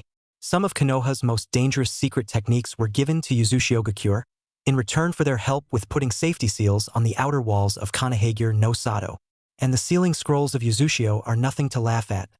Kumo getting their hands on these scrolls would tip the balance of power in their favor. Bullshit. There isn't anything in our history books about any treaties with any Uzushigakure. Heck, no one even told us such a village existed, Kiba growled. He had stayed quiet throughout the entire thing, but was now starting to get annoyed. Where did the dope get off saying he was doing the village a favor by committing treason? Yes, because Konohagakure most likely erased all of their books, tomes and scrolls on any history they had on Uzushigakure, the man guarding the vault said, speaking up after a long while. He hadn't spoken since Naruto had made his proclamation about protecting the scrolls. Why would they do such a thing? Sakura asked, and for once it was a legitimately intelligent question. If Yuzu and Konoha were allied closely enough to be sharing secret, and perhaps forbidden, techniques, then why would Konoha erase all documents of Yuzu's existence? It is not my place to say. For all I know, my assumptions are incorrect, the man said. Sakura was going to ask something more, but she was interrupted by Naruto talking. Who are you? You don't look like anyone from the ruling clan of Yuzu. Naruto was trying his best not to say the name Uzumaki out loud. He knew for a fact that he was going to get a reaction out of the strange, white-haired man. That would not be a good thing, as he didn't want to reveal that he was the last of not one, but two clans. Two very prestigious and powerful clans. My name is Mifune. I was a samurai retainer that was charged with the responsibility of guarding the vault. The white-haired man, now identified as Mifune, said. Nobody had a reaction to his except for Naruto. They all assumed that the man was just a normal samurai, someone they could get through easily. After all, it was a widely known fact that samurai were weaker than shinobi. You have to be shitting me? Naruto exclaimed, surprising everyone there. What's wrong, Naruto? Kakashi asked, rather curious of why Naruto had such an outburst. Seems like I didn't need to go through the trouble of defending the vault, Naruto said, palming his face gently. You would need an army to storm this place to get anywhere close to that vault, unless that man wanted to let you in. The rest present, other than Mifune, were rather confused at the declaration. Why would we need an army to get past a man with no chakra? Kurenai asked dubiously. Because this man is Mifune of the Infinite Sword, one of the Roku Kyoshu, the master of Kenjutsu to be exact. The ninja still didn't have any reaction, other than Kakashi, who looked decidedly scared out of his wits. Kurenai, noticing her fellow Jounin's condition, addressed him. What's wrong, Kakashi? Kurenai asked, concerned. She had never seen Kakashi Hatake that scared. It was a foreign experience to see someone of Kakashi's level that frightened. One of the Roku Kyoshu. Impossible. This is a suicide mission, not a C rank, Kakashi mumbled to himself, not acknowledging Kurenai. Kurenai walked up to Kakashi and shook him by the shoulders, snapping him out of his reverie. What's wrong, Kakashi? Kurenai repeated, now that Kakashi was somewhat himself again. If he is one of the Roku Kyoshu, then we do need an entire army to storm this place, if we are ever going to get the scrolls. Kurenai just looked dumbly at him, prompting him to explain. The Roku Kyoshu are the 6 great masters, said to have completely mastered their skill. They are the strongest in the world, said to be the equivalent of 3S rank ninja. It would be like fighting the Sannin, added onto each other and made into the same person. At that statement, the gravity of the situation sunk in. Finally, they realized that despite his frail appearance and apparent lack of chakra, this was possibly one of the strongest men to have ever existed. The Jounin in the area looked frightened and flustered. The client looked surprisingly calm and the genin, except for Naruto, just looked on, doubting the strength of the man in front of them. Wait a second, Naruto said, gaining everyone's attention. Something didn't add up. The Roku Kyoshu were meant to be without any master, the wanderers of the world that never interfered. So what was it that compelled the master of Kenjutsu to stand guard in this vault? Why are you working as a retainer for a dead clan? What do you mean? Is there anything wrong with a samurai being a retainer? Mifune asked, cocking his head to the side and managing to look rather confused. Like this, the powerful man almost looked to be a puzzled puppy. Yes, there is. I know a lot more about the Roku Ryushu than the average ninja. The others looked at him funnily. I study, okay? Again, he was looked at oddly. Naruto Uzumaki, studying? Blasphemy. Whatever, that isn't the point. From what I read, the Roku Kyoshu are wanderers and have no affiliations. They are talented in their arts, but they weren't even born in any shinobi village, so tell me, why is it that you are loyal to Yuzu? What you read is a lie. Everyone looked surprised at that. Even though the ninja world was built on pure deception, it was rather rare to have it thrown in the face like that. The Roku Kyoshu were exclusively loyal to Yuzushiogakyure, their birthplace. They weren't wanderers, but explorers that were ordered to explore and map the world for the knowledge-thirsty people of Yuzu. I see. That is a rather big insight into one of the most powerful clans to ever exist, Naruto said, sounding almost like a sage again. Unbeknownst to all present, bar Kisame, Naruto was rather an avid reader. His father was Namikaze Minato, a genius in the arts of Fuinjutsu. There was no practitioner of Fuinjutsu that didn't study. The arts themselves were based around theory. His mother was an Uzumaki. A monumental, insatiable thirst for knowledge being born was inevitable. Most powerful clans to ever exist? How powerful were they? Sasuke was starting to recover from his arrogant ways, but he still held the power of the Uchiha in high regard. The ruling clan in Yuzushiogakyure, the Senju, the Uchiha and the Namikaze made up the four most powerful clans in ancient times. Yuzu's Fuinjutsu, the Senju's Mokuton, the Uchiha Sharingan and the Namikaze Jikuken. These made up the signature jutsu of the most powerful clans in the world. Naruto explained. So in relation to the Uchiha, they were as powerful, if not more powerful than the Uchiha. You keep saying the ruling clan in Yuzu, or you never say the clan by their name. What were they called? Sasuke asked curiously. Well, you aren't going to believe me, Naruto said cryptically in return. His reply was accompanied by a dry, mirthless laugh. Try me, Sasuke said. Well, would you believe me if I said I was the last member and heir of a clan that was once as powerful, if not more, than yours? Naruto asked. Maybe, Sasuke returned, doubt coloring his voice. Well, I am. The Uzumaki clan were once the rulers of Yuzushigakure. It was run through a monarchy system. The Uzukiges were selected from the members of the Uzumaki clan. All of them, including Kisame this time, had rather mild reactions, complete opposite of what he was expecting. They just looked at him like he was lying, which wasn't that big of a surprise. That is indeed true, though I am unsure of whether your claim of being the last of the Uzumaki is true, Mifune said, stroking his chin in a thoughtful manner. You seem to be lacking the telltale shade of red hair that marks an Uzumaki. I have my father's hair and my mother's facial features, Naruto replied. Ah, I can see the resemblance, Mifune said, as if he just had an epiphany. Kushi. Yeah. Anyhow, we are getting ridiculously off track, Naruto said, almost in a dismissive manner. He didn't want to talk about dead clans that no longer existed, and certainly did not want to get branded as a liar because of one such clan. Okay, where were we? Ah yes, the scrolls. Well, since we now know that there is no reason for us to protect the vault, and there is no reason for us to take the scrolls, shall we head back? I guess we should, but what do we do with the client? There isn't a guarantee that he isn't a plant from Kumo, Kakashi said, his experience telling him to trust nothing and try to find every hidden detail in the world within the shortest amount of time possible. No, there is, Naruto said, surprising everyone. They looked at him expectantly, silently asking him to explain. He fully admitted his intentions to us. There was no hint of hesitation or deception. So he was telling the truth. How does that prove that he isn't someone sent by Kumo? Kurenai asked in a very clipped and annoyed tone. She wasn't liking the fact that she was, in her opinion, being showed up by a genin. The fact that Naruto was a boy didn't help either. It was a well-known fact that Kurenai despised the male species. Simple. If he was a plant, he wouldn't have told us that he planned to sell them to Kumo. The man probably just thought that he could make some decent money off of the scrolls by selling it to them. Kumo does have a reputation to pay large sums of money for strong techniques. Naruto explained patiently, completely ignoring the tone Kurenai just used to address him. Still, we should detain him and take him to the Hokage.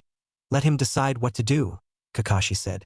He could see that Kurenai was about to question Naruto's logic, in which he found no flaws, so he decided to intervene and nip the problem in the bud.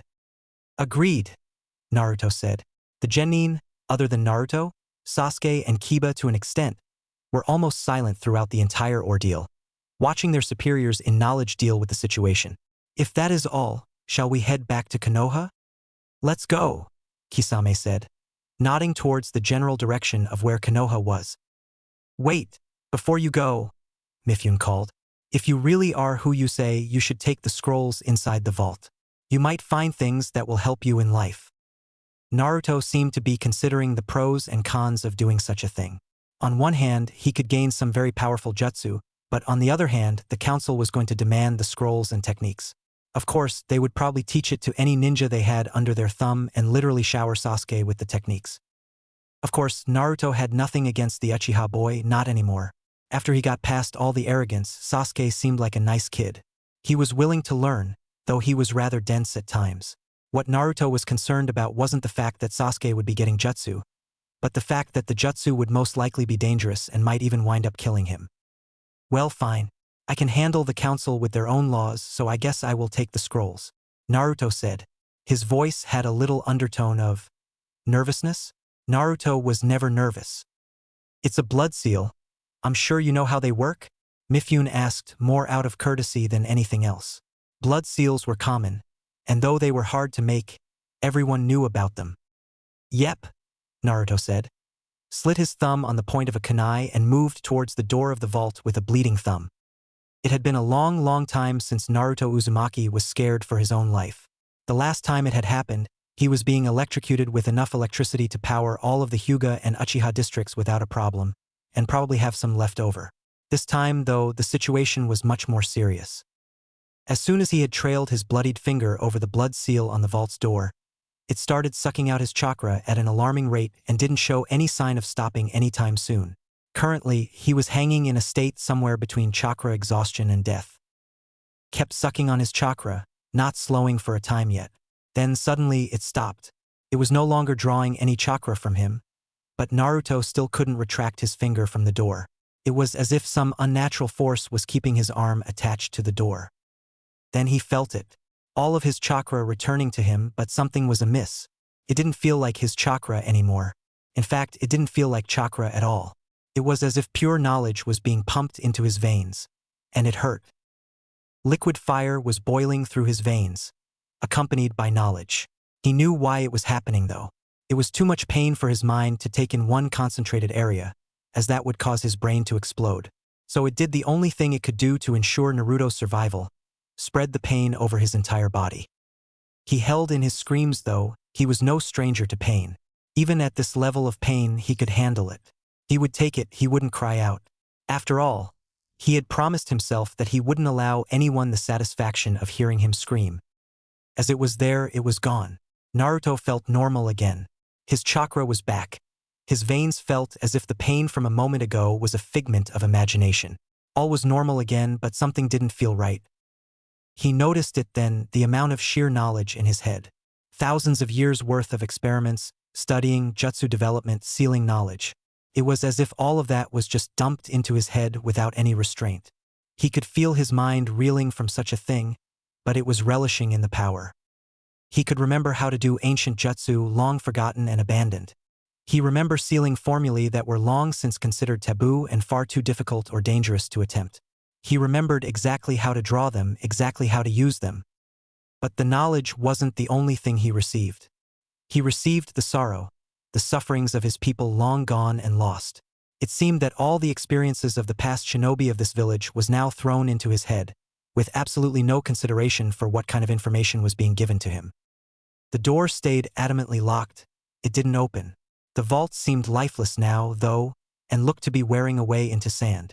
Slowly, but surely, the large building was disappearing. What was that about? Kiba asked, confused. In fact, everyone was confused. They were expecting the door to open and give way to a hallway full of scrolls. What they got, however, was a Naruto that seemed to be barely holding in a scream.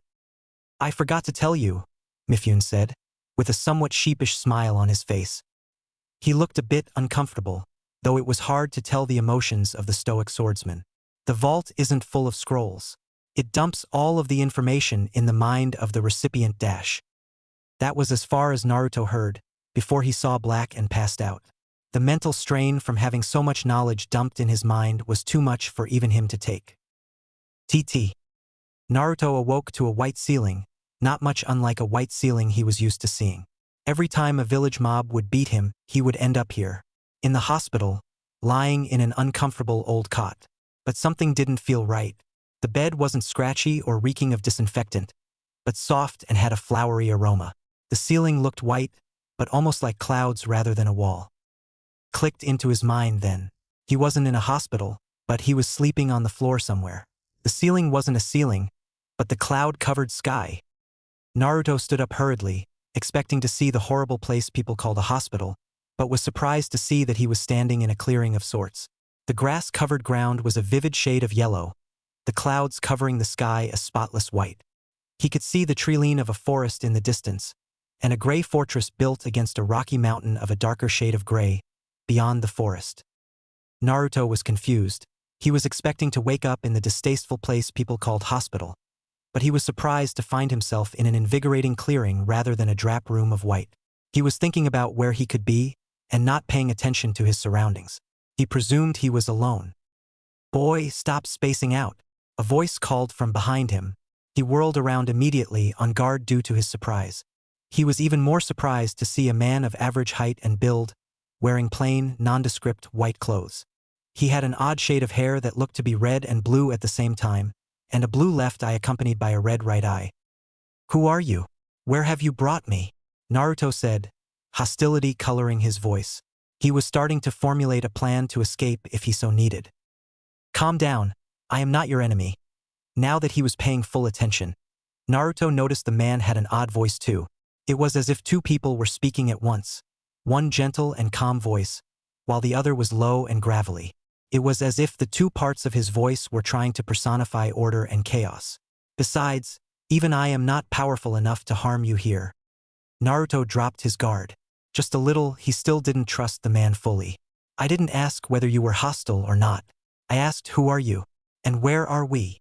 Naruto was still being hostile, despite the fact that the man had told him he wasn't an enemy. Naruto didn't believe it for a second. Trusting people had almost cost him his life so many times that he had lost count. "I understand why you don't trust me. After all, you almost lost your life many times by readily trusting people." Naruto looked startled at that. This man somehow knew intimate details of his life that even the Sandaime didn't know. "He's dangerous, whoever he is," Naruto thought. "I am the embodiment of your Rinnegan. You can call me Samsara. As for where we are in your mind.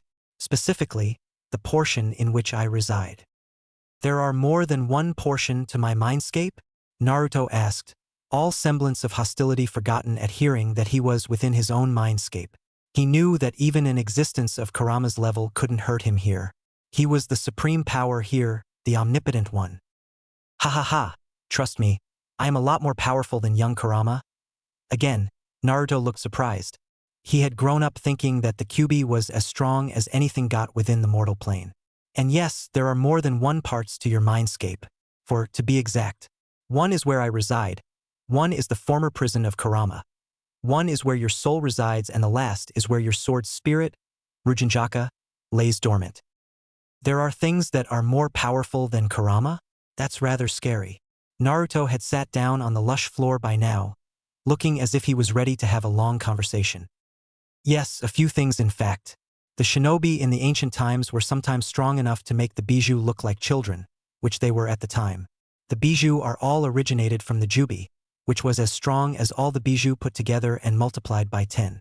Samsara said, also taking a seat on the floor. "That is a scary concept," Naruto said, looking every bit as scared as a person could.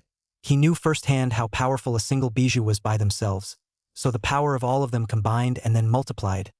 It sent shivers down his spine. "So tell me, what am I doing here?" The mental overload from having so much knowledge dumped into your head was too much for you, so you retreated into your mindscape to deal with the pressure. Samsara crossed his legs and his arms, attempting to get into a more comfortable position. "What kind of knowledge?" Naruto asked, rather curious about the content of things that was dumped into his head. "Most of it is trivial things like accurate recounting of history and such. There are around 3,000 jutsu that you now have knowledge of and can master if you want to, but most of them are completely useless." At this, Naruto's face fell considerably. He was looking forward to mastering so many jutsu, but disappointed at hearing that most of them weren't good enough to be called battle-worthy. "Well, but there are also really strong ones like summoning, impure world resurrection, and summoning, pure world rebirth. They sound like the same. How are they different?" Naruto said, excited by the prospect of learning about more techniques. Though he was more mature than before, his thirst for new jutsu was still the same. "In essence, they are the same.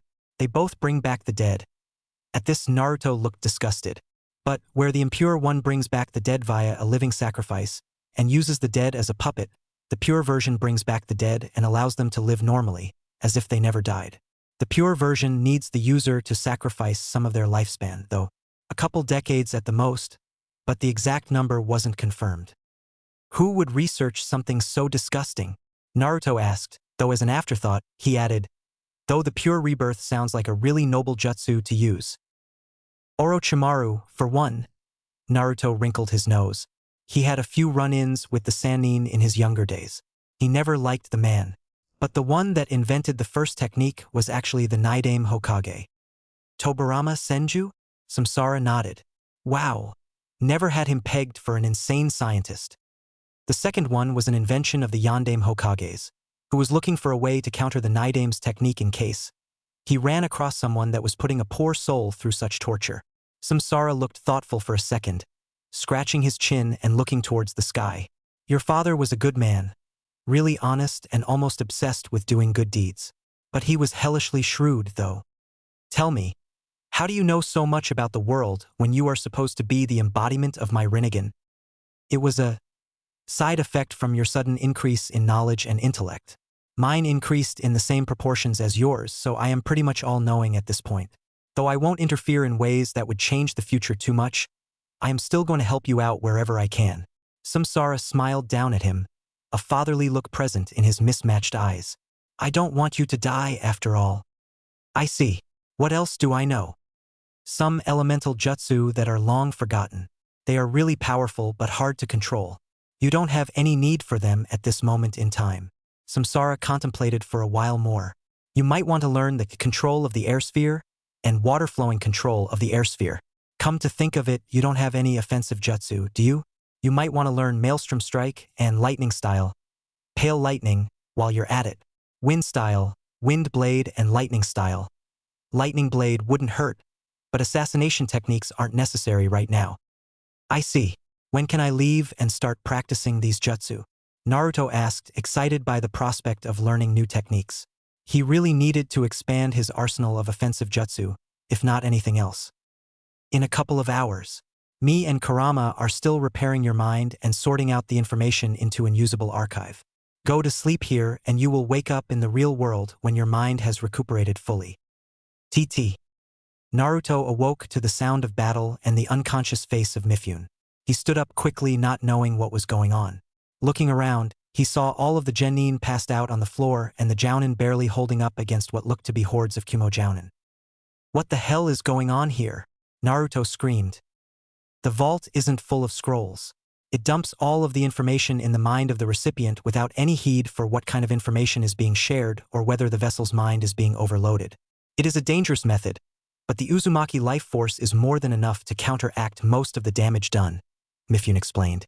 He would have explained the mechanics further, but he just felt a few hundred, rather strong presences approaching. Be careful, Kakashi said, also noticing the hostile presences. It was rather hard for someone like him, a man that had lived through a war, to not notice so many people leaking so much killer intent. There is too many of them for us. The genin hang back. This is beyond your ability. As if to illustrate that point, a jounin, judging by appearance, with the badge of Kimogakure across his forehead, stepped over the unconscious form of Naruto and proceeded to knock out all of the genin. The jounin from Konoha watched in morbid curiosity, not moving since their students didn't have any mortal wounds inflicted upon them. It was safer for them to be passed out during all of this nonsense, anyway. Well, to what do we owe the pleasure? Kisame said, hoisting his large sword over his shoulder. He knew there was no way they were getting out of this without a conflict, but hoped that having a member of the Roku Kyoshu would even out the playing field a bit. Give us the blonde boy, and we will be on our way. All we want are the secrets of the Uzumaki clan, and that is all. There is no need for us to cause problems between our villages, the first jounin warned. He looked to be the leader of the group, standing ahead of everyone else and holding up his head like he was important. Besides, there is no way that the four of you can take on 300 jounin. I'm afraid we can't do that, came Kakashi's lazy drawl. He drew a kunai and lifted up his forehead protector, revealing his transplanted eye to the world. The boy is too important to the village to be given over to the land of lightning. Normally, Kakashi wouldn't be stupid enough to risk the life of 3 jounin and several genin of the village over a single genin, but he knew Naruto was special. Not only did he say he possessed a jujitsu, which he was willing to bet was true, but he was also the possessor of the Kyubi. Going by reputation alone, Kumo was the best place for Jinchuriki like Naruto, but that was because they were trained to control their beasts perfectly. 3 perfectly controlled beasts, including the 2 strongest, in the same village would not be a good thing for world peace. Oh, drop it, Mifune said, drawing the sword he had slung over his back. It looked more like a very large nodachi than a samurai's katana. There are only 5 people here that are even above mid-jounin level. The rest of them are cannon fodder at best. He looked over to the Konoha shinobi. You guys deal with the 5 elites, and let me worry about the crowd. Hearing that, 5 figures detached themselves from the rest of the convoy. They looked to be over average build and average height, with nondescript faces and wearing standard Jounin uniform for Kimogakure. However, judging from the aura they were exuding, they wouldn't be pushovers. Alright then, let's get this party started, Mifune said, dropping his stoic persona and grinning like a madman. He crouched and, before any of the shinobi could even bat an eyelid, he was off like a bullet. At that moment in time, many of the Jounin nearly wet their pants. They felt, more than sensed, an immense chakra signature just pop into their radar out of nowhere. Some of the more inexperienced members thought that one of the tailed beasts had somehow been unleashed in their midst, but further investigation proved that there wasn't any malice in the air, just pure joy. Kakashi looked at the other fair-haired man, and it confirmed his suspicions. Mifune didn't have the same amount of chakra as a civilian. He was just damn good at hiding that massive amount of chakra. Addition, Mifune said, slicing through the chakra constructs, resembling katanas, that he had made to trap one of the Jounin. He promptly exploded in a shower of blood and gore. Mifune moved onto his next prey, as if taking down elite shinobi in less than a heartbeat was a normal occurrence for him. Incredible. Those are Jounin-level shinobi, whether or not they have the experience some of us have. And that man is just slicing through them like he's slicing through butter, Kakashi said in awe. It had been a long time since he had seen someone massacre trained shinobi in such a manner. Not since his teacher, Minato Namikaze, slaughtered the IWA army in the Third Great War had he seen a complete demolition of such level. It's scary, Kurenai agreed with a nod. She was watching her opponent with a keen eye, but most of her attention was drawn to the man that was now surrounded by heaps of Jounin. I definitely wouldn't go within 100 miles of him if it was a war. We got you surrounded now, old man. Apparently, someone had misjudged Mifune's age. He just looked at the shinobi around him, boring into them with his calculating gaze. Infinite sword wave. At the wave of a hand, a ring of swords appeared around Mifune at chest height. He sliced through their hilts horizontally. The cut, though it went through the sword handles, made the katanas fly towards his enemies at high speeds. 20 shinobi, dead in one move. That one move cost a lot of chakra though. That explains why he is called Mifune of the Infinite Swords, Kakashi said, shuddering at the display. Making swords out of thin air and chakra alone was a scary ability. 20 minutes later, the Kumo elites were still standing in front of the Konoha elites, but there was a difference this time. There was no backup for the Kumo Jounin. 295 Jounin lay dead around them while a bloodied Mifune panted among them, still holding his nodachi in both hands. His blonde hair was matted, sweat poured from him, and he was panting like a dog, but he wore a satisfied smirk. Well, that takes care of the small fry, Mifune said, taking a step towards the Konoha Jounin, but he fell face first next to the unconscious Naruto, falling into darkness himself. Apparently, even one of the Roku Kyoshu got tired after killing that many Jounin. The Konoha and Kumo Jounin took that as a signal to start fighting. Kurenai and Kakashi took on an opponent each, while Kisame ended up with 3 of them, including the leader. Their battle, however, was interrupted a while later, when they heard an incredulous shout echo through the air. TT. Naruto awoke to the sound of battle and the unconscious face of Mifune. He stood up quickly, not knowing what was going on. Looking around, he saw all of the genin passed out on the floor and the Jounin barely holding up against what looked to be hordes of Kumo Jounin. What the hell is going on here? Naruto screamed. Upon closer inspection, he noticed that the teachers were only taking on 5 ninja, not an entire horde. The majority of the ninja were on the floor, already dead from several sword wounds. They did, however, look rather tired and bored. What was boring about a nice fight against someone of your own ability? Seriously, what is going on here? Naruto asked. He started walking towards Kisame who, despite fighting 3 times as many enemies as his fellow Konoha elites, looked to be the freshest of the lot. It truly was a testament as to why he was branded as an S-rank ninja. Long story short, we got ambushed by an army of Kumo Jounin. Mifune took care of the small fry, then passed out from exhaustion. Kakashi explained in his patented bored tone. No matter what happened, Kakashi always seemed bored. Let us take care of this, then we will head back. What about Mifune? Naruto asked, watching the teachers fight against the enemy shinobi. He can do whatever he wants. I really doubt a wild animal could kill him, and the likelihood of a ninja attacking him after all of that is rather low. Kakashi said. Alright then, let's get rid of these idiotic Kumo lot, Naruto said, moving into a rough taijutsu stance. TT. So you were telling me you were tricked, met a Roku Kyoshu, got ambushed by an army of Jounin, watched the Jounin get slaughtered by single man and returned with a genin learning about secret techniques of a long-dead clan? Sarutobi asked. All of the ninja in his presence, consisting of Kisame Hashigaki, Kurenai Yuhi, Kakashi Hatake, Naruto Uzumaki, Sasuke Uchiha, Sakura Haruno, Zaraki Kenpachi, Hinata Hyuga, Shino Aburame, Kiba Inuzuka, Zabuza Momochi and Haku Yuki nodded. The third just rubbed his temple. I really am too old for this shit. Before the Sandame could comment on the situation, a member of ANBU shunshined into the room. Apologies for the interruption, Sandame-sama, but the Honored Council has asked for an emergency meeting to be held immediately. They have also asked for Naruto Uzumaki, Zabuza Momochi and Haku Yuki to attend the meeting, the ANBU stated in a monotonous voice. I see, we will be there shortly, Sandame said. The masked ninja nodded, and left the room in the same fashion that he had entered. The Hokage turned towards the others present in the room. Well, what's done is done. Naruto, Zabuza and Haku, come with me to the meeting. We will discuss Zabuza and Haku's fates there or afterwards. The others, you can go back to your normal duties. Well done on a mission accomplished. Everyone, other than the Hokage, Naruto, Zabuza and Haku left the room. Okay.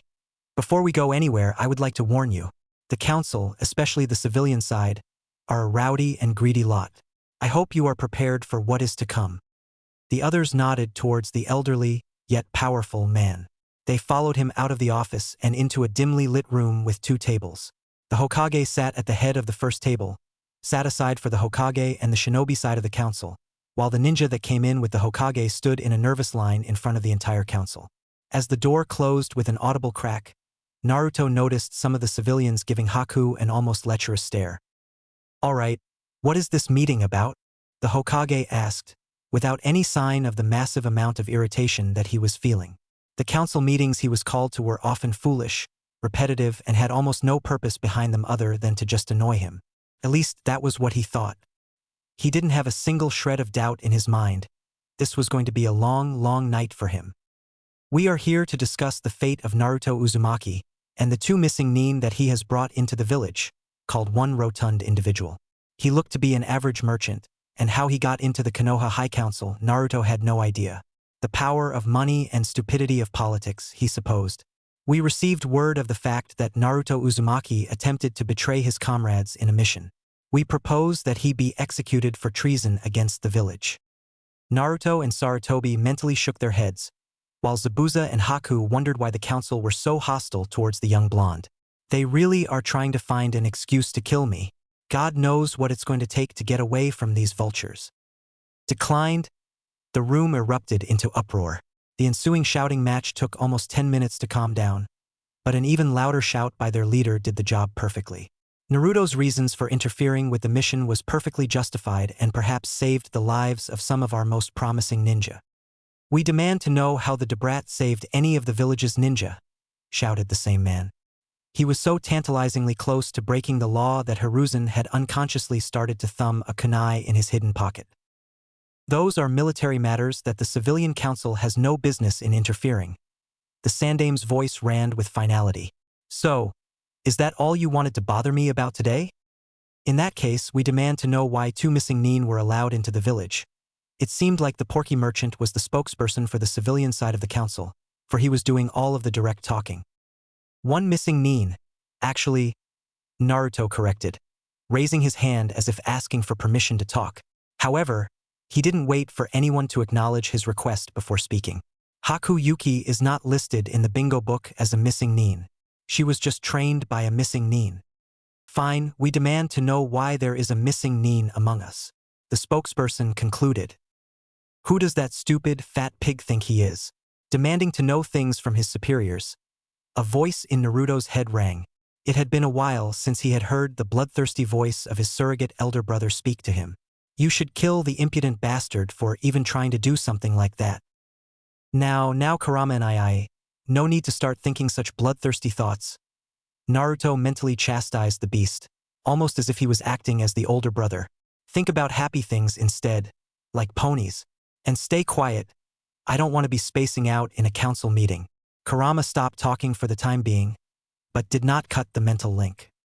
It is because Zabuza Momochi has asked for asylum within our village, since his village is in the middle of the civil war, Naruto answered. And that is perfectly legal as long as the Hokage deems the ninja trustworthy. It doesn't matter if they are a missing ninja or not. So, there is no need for you to whinge about it. The last comment about whinging earned him a few more glares from the civilian side and a few snickers from the shinobi side. Who are you to tell us what is legal and what isn't, you demo brat? The spokesperson was almost foaming at the mouth with rage. It's true, Shikaku Nara confirmed.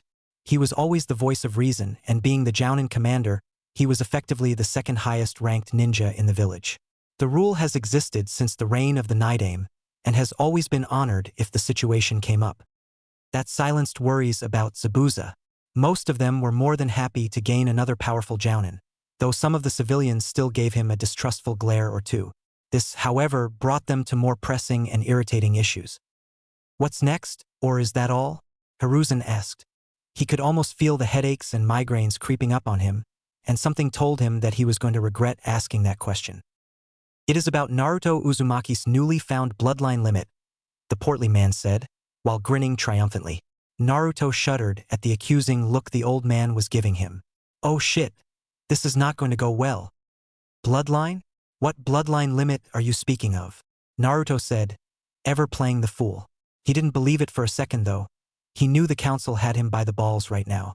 He needed to play this right, or losing the trust of the Hokage for the rest of his days wouldn't be out of the question. I am an orphan without a clan. There is no way I can have a bloodline limit. Weird. I am pretty sure his eyes were from a Dojutsu when he fought me. Zabuza thought, confused. Something was going on, and Zabuza wanted to find out. Oh well, if he doesn't want the council to know, it's better if I keep my mouth shut for now. Now. The pot-bellied man's voice was soft now, almost patronizing and daring him to defy. There is no need to deny it. We had a spy after you, and the reports say that you displayed quite a powerful bloodline when fighting against Zabuza Momochi. Oh boy, not good. Then a thought of spies and rules about them came into mind. That could work. Better go on the offensive. So you, a civilian, admit to having sent a spy after a ninja, a military official under the direct rule of the Hokage? Naruto asked, keeping his voice neutral. While the civilian council were oblivious to his strategy, the ninja council saw the cunning in his words. The round spokesperson only nodded. Then it would only be right that you be arrested for trying to find out state secrets from a military official. Naruto's face was stretched into a full-blown grin now. He knew he was going to win this argument, at least. What are you talking about? A military official? The unnamed man shouted, and a lot of the civilian council were nodding their heads in agreement. You are barely a rookie, Genin. There is no way you could be considered a military official. Actually, even Genin are considered part of the military forces, no matter how young or green they are. We may not hold high ranks, but we are still different from civilians. Naruto's face formed a sneer of sorts without losing his earlier grin. He was going to enjoy reversing their words onto them and watching them squirm. Not only that, I also know forbidden jutsu of the state, even though I am a genin, so it could have been seen as an attempt to find out about those techniques and commit treason. What forbidden jutsu do you know? Shikaku Nara asked, rather curious. He wasn't aware of the fact that rookie genin were allowed to access forbidden techniques, let alone use them. And if someone like Shikaku wasn't aware that it was possible, it was rather likely that it wasn't possible. Ah, things like shadow clones and exploding shadow clones, Naruto said, then added as an afterthought, considering his new knowledge, among other ones. Those are indeed forbidden, even if they are low-ranked in comparison to most forbidden techniques, Shikaku said with a confirming nod. He wasn't that surprised that the boy could use those techniques, considering his chakra reserves, courtesy of his position as the Kyuubi's Jinchuriki. However, a prospective man such as Shikaku didn't miss the addition of the last statement, and was rather curious of what other jutsu the boy knew. Leave him be. There is no need to arrest a council member over something so small, the Hokage said. He really wanted to arrest and execute the man, but the accompanying rise in paperwork wouldn't be worth it. He had more than enough work as it was. There was no need to quadruple the load. But let me warn you, something like this happens again, you will be stripped of your rank and executed. So, is there anything else the civilian council would like to address before they are dismissed? Hiruzen asked, allowing some of his irritation to show on his face. These meetings were irritating at the best of times, but this was one of the worst ones he had in a while. It was starting to give him a migraine-like headache. Yes, whether we found out by illegal means or not, we still need to find out what will be done with the demon's bloodline dash. Careful, council member. Was I not so lenient I would have killed you on the spot. Breaking that law is grounds for instant execution, Naruto warned, though his voice lacked any venom. He knew that threatening the civilians would have no effect. They were all thick-skulled morons anyway. Whatever. So what will be done about it? What do you mean? He has a bloodline, so what? The Sandaime ground out. Internally, he was wounded by the fact that Naruto wouldn't tell him about having a bloodline, but he couldn't show that in front of the council. They would only gain more misguided confidence if he let his true feelings show. Of course, Danzo, being the observative man he was, didn't miss the slight tremor in his old friend's voice. He should be made to enact the CRA. Haruno shouted. That, in itself, should have been a crime. It was a rather well-known fact that Glass never survived near a female member of the Haruno, what with their high voices and all. It would serve to strengthen Konoha, if we were to have more ninja with bloodlines. I refuse, Naruto shouted.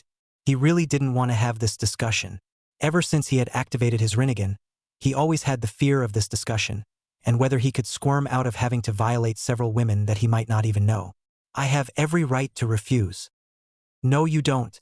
It is a law that was made to strengthen the village, Haruno shouted.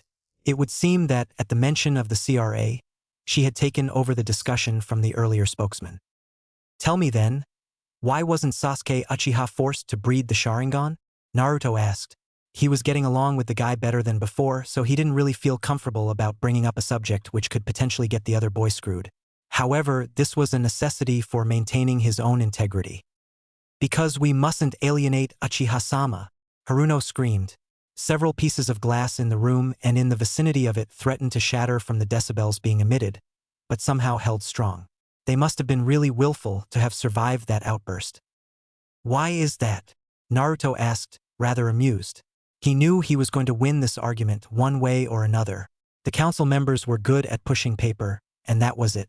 When it came to a debate, they were dumber than a piece of meat. Speaking of which, he was rather hungry after the long day of travel. If we alienate Uchiha-sama, then he might leave the village. We can't risk losing the last of the Sharingan. Some of the pieces of glass with weaker wills finally gave way and succumbed to their fate. They shattered. I see, Naruto said, almost slipping into that sagely persona that he kept hidden. It threatened to come out sometimes, but he tried to keep it in check. This is all hypothetical, of course, but what if I was to leave the village? We will all be better for it, you brat. The man that spoke first shouted, and the majority of the civilian council gave him agreeing nods. The shinobi council, however, were not as oblivious. Don't be ridiculous, Danzo shouted. He surprised everyone with his outburst. He was always the calm one, the one that meticulously thought everything out during a time of conflict. To see that same Danzo lose his cool was a shock to everyone, including the Hokage. Losing the last of the Sharingan wouldn't hurt us nearly as much as losing it. Having him in the village is a sign of power, no matter whether he is properly trained or not. By the end of his mini-rant, Danzo had casually slipped back into his calm visage. What the hell? Just who is this Naruto kid? If they are willing to lose something like the Sharingan over him, then he must really be someone special. I will be asking him about that later, Zabuza thought. Being able to talk to council members without flinching was one thing, but for the council to value him over a Kekkei Genkai as powerful as the Sharingan? Something was fishy here. Ah! Naruto started, feigning ignorance. There is no way some street scum orphan like me would be more valuable than their precious Uchiha-sama. Please excuse my impertinence. Despite his words, his voice was nothing short of dripping with sarcasm, and everyone picked up on it. The fact that he mentioned he was an orphan from the streets didn't escape him either. But still, we should force him into the CRA and strengthen Konoha with another bloodline, Haruno shrieked desperately. She really wanted to get a hold of that bloodline so she could raise the status of her family from a large civilian family to a shinobi clan. Choose your words carefully, Haruno-sama. Regardless of the honorific, his voice was venomous and disrespectful. You would want neither my bloodline nor my tenant as the enemy of the leaf.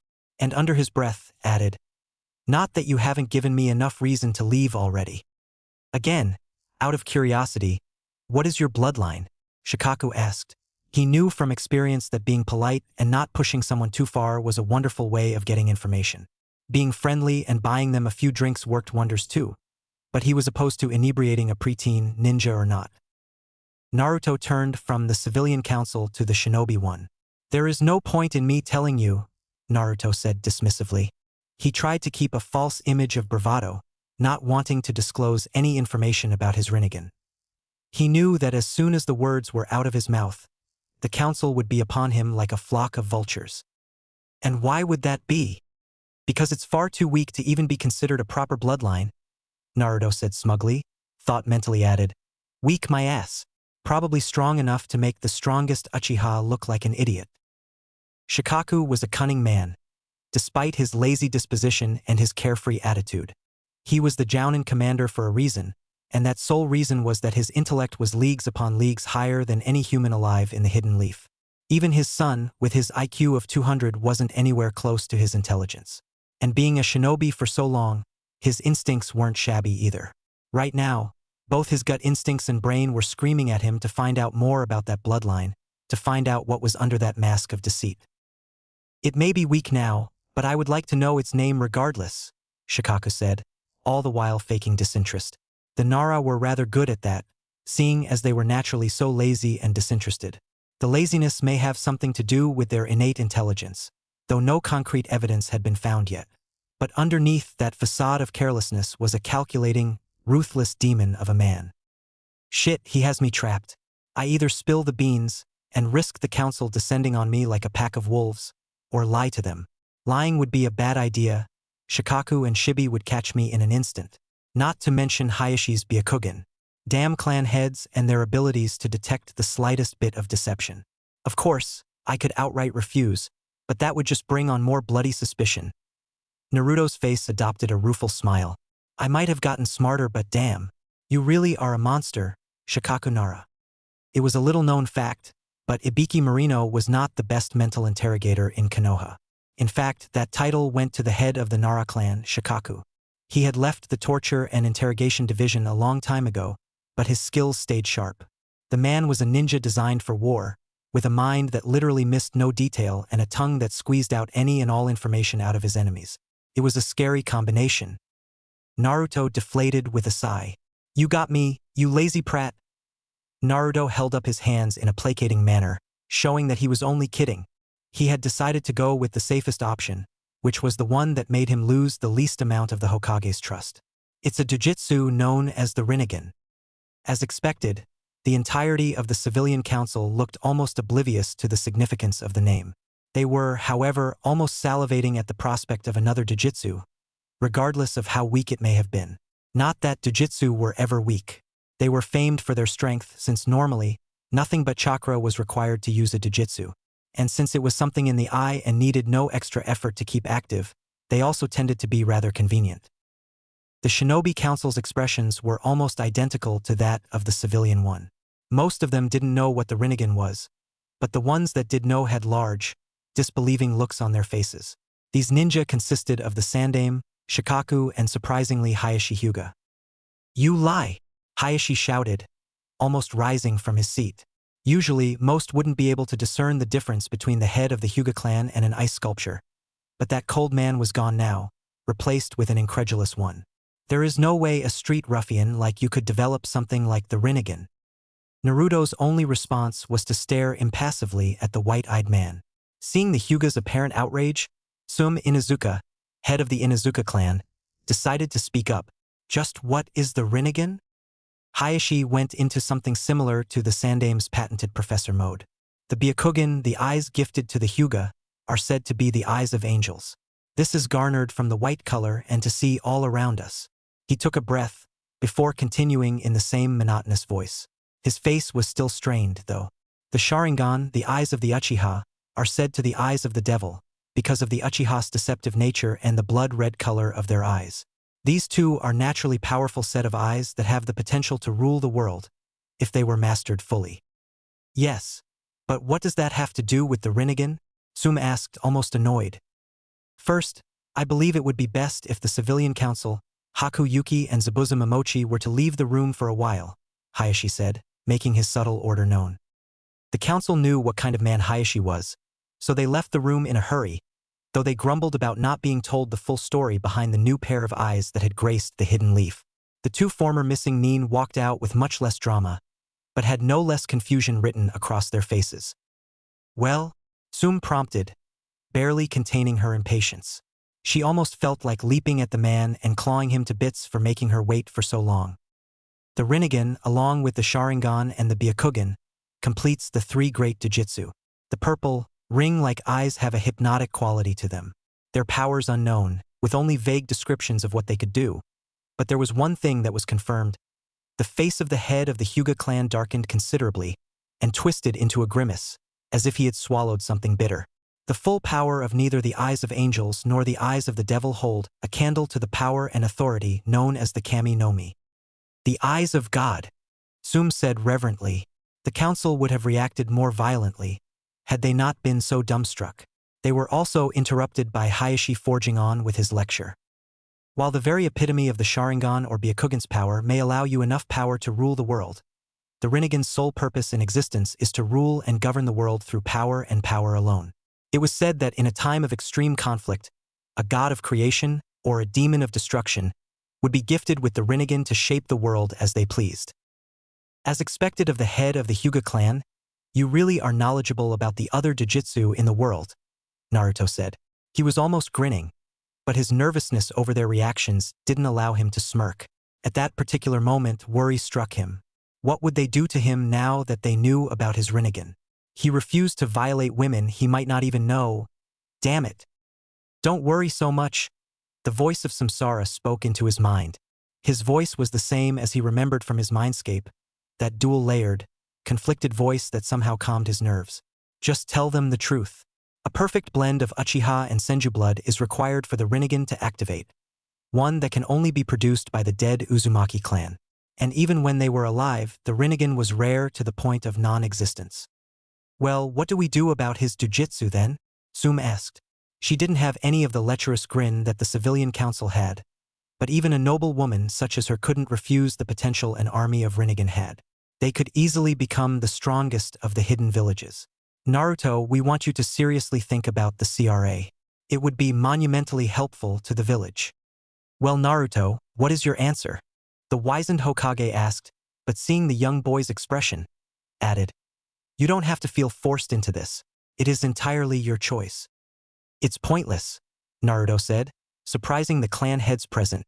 The Sandaime was the head of the Sarutobi clan. The Rinnegan can't be bred en masse. What do you mean, Naruto? Hiruzen asked, and for once, the professor had a confused face on. The Rinnegan needs a perfect blend of Uchiha and Senju blood to activate. This perfect blend can only be achieved by the Uzumaki clan, but they are all dead except for me. But who knows, maybe the blood of the Hyuga would be able to replace the Sharingan. They are the two parts of the same Jujutsu after all. Again, what do you mean? Hayashi sounded somewhat angry at that statement. He didn't want anything to do with the Uchiha clan. No offense, Hayashi, but the truth of the matter is the Byakugan is a bastardized version of the Rinnegan. It was formed when a Senju and an Uchiha fell in love and had to run away to avoid persecution. They took up the name Hyuga. How he was getting this information was beyond him, but he just chalked it up to the new influx of knowledge in his head. He was supposed to have accurate recounting of the world's history, after all. So basically, the Byakugan is a much weaker version of the Rinnegan and has the same DNA makeup as the Rinnegan. Who knows, maybe me. Mating with a Hyuga might give birth to another Rinnegan, but the chances are slim at the very best. So, what do you suggest? Hayashi looked perturbed. He didn't want anyone of his clan to be used as breeding stock, even if they were from the branch family. I do not suggest anything, Naruto said. Like the Hokage, he could almost feel the migraine that was coming on. I am utterly against taking up the CRA. I think the damn rule should be abolished. All right, this is what we will do. The Sandaime banished the confusion and the migraine and took up his leadership voice. He was done being confused by things that were beyond even his understanding. Everything, and I mean every single detail, of this discussion is branded an SS rank secret, punishable by death of the person that caused the leak, and every single person that was told by that person. And remember, if a single person outside this room is told of this, I will know who to suspect. There is nobody bar us that knows of this secret. Everyone got the message. Keep your mouth shut or die. At that moment, a knock was heard at the door. The nervous and edgy people in the room jumped a little at the sound, but kept their composure. They turned towards the door, waiting for the Hokage to call in the person at the door. "Come in," came the commanding voice of the Hokage. Even in his old age, his voice rang with authority that came with being a Kage for so long. For the majority of the time that Konohagakure no Sato was in existence, it was led by the Sandaime. He had reigned for almost double the time that his mentors had reigned, combined. A masked Anbu came stealthily into the room, closing and locking the door behind him. He stepped up to the table where the council sat and kneeled in front of it. He didn't seem scared, not by his posture anyway. "Hokage-sama, the civilian council has asked for permission to resume their seats. They said that they still had matters to discuss." The Anbu's voice was monotonous, masking any sign of any nervousness he might have felt. "Bring them in." TT. 20 minutes later found the civilian council arguing with the shinobi faction and the Hokage, while Naruto Uzumaki, Zabuza Momochi, and Haku Yuki stood in the background. They were trying to stifle their laughter, lest they be found and punished. Naruto had to admit, he never thought that council meetings could get that comical. It was almost like watching a slapstick film in color.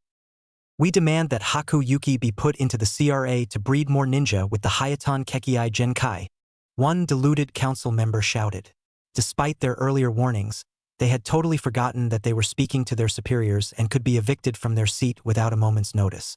It seemed that the habit of ordering everyone around ran deep. Like I said, a person cannot be forced into the CRA. Hiruzen Sarutobi was massaging his temple unabashedly now.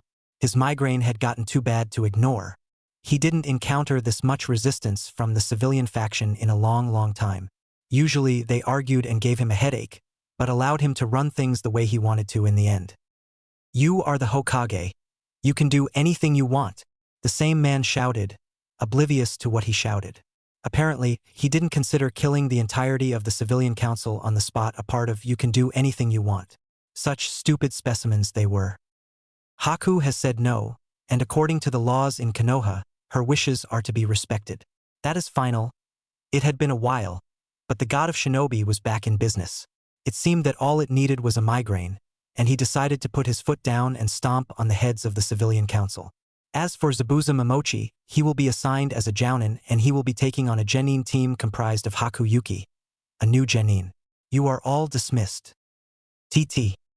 Naruto was walking the streets towards his little apartment that he shared with Kisame and Itachi, when he ran into the last person he wanted to see. He remembered the promise he made to let him see Itachi, but only now did he realize what he had promised. Itachi wouldn't be happy about him letting slip the secret about him being back in the village. "Naruto, I have been waiting for you." Sasuke's voice was calm, but he could hear the underlying nervousness. He had spent years on the streets, where everyone tried to mask their fears, nervousness, and secret intentions. He had become a master in sensing and identifying them. "You promised, now tell me, where is he?" Naruto got what he meant. "You sure you don't want more time to prepare?" Seeing Sasuke's expression, he nodded. "All right, I will take you to him, but remember, no violence." In a laboratory far away from Konohagakure, a mad scientist sat, staring at the results of his most recent experiment. He was disturbed by it. Not many people knew him, but those that did would say that if it was something that disturbed this mad scientist, then it must be disturbing indeed. This mad scientist, you see, had a name that he was known far and wide by. It was a name that struck fear into the heart of the feeble and made the strong quake in their boots. Orochimaru was his name. A few days ago, one of his pawns had run into his hideout with a jutsu scroll that she had found. Guren, unknown to all but Orochimaru, had a habit of grave robbing and treasure hunting. Her latest escapade had brought some rather unexpected results. Rather than shiny bits of metal that she usually walked in with, Guren came into his current rat hole with an old and tattered-looking scroll. Orochimaru had taken it from her, thanked her profusely, and told her to go rest. She didn't realize what a groundbreaking theory was contained in the scroll. He had to admit, he was skeptical at first about whether the thing would actually work. Something like raising the dead was an unfathomable concept, even to one as knowledgeable in Kenjutsu as himself. But what was even more difficult to believe was that the Naidame Hokage was one to dabble in necromancy. It almost made him scoff. His initial skepticism was blown out of the window with the help of a bazooka-wielding Itachi Uchiha, figuratively, when the results of his first tests came in. Rather than the mutilated pounds of flesh that he was expecting, what he got was a living organism that he was sure he killed off last year. Well, at least that meant that he could actually revive people from the dead. There was a high cost involved, though.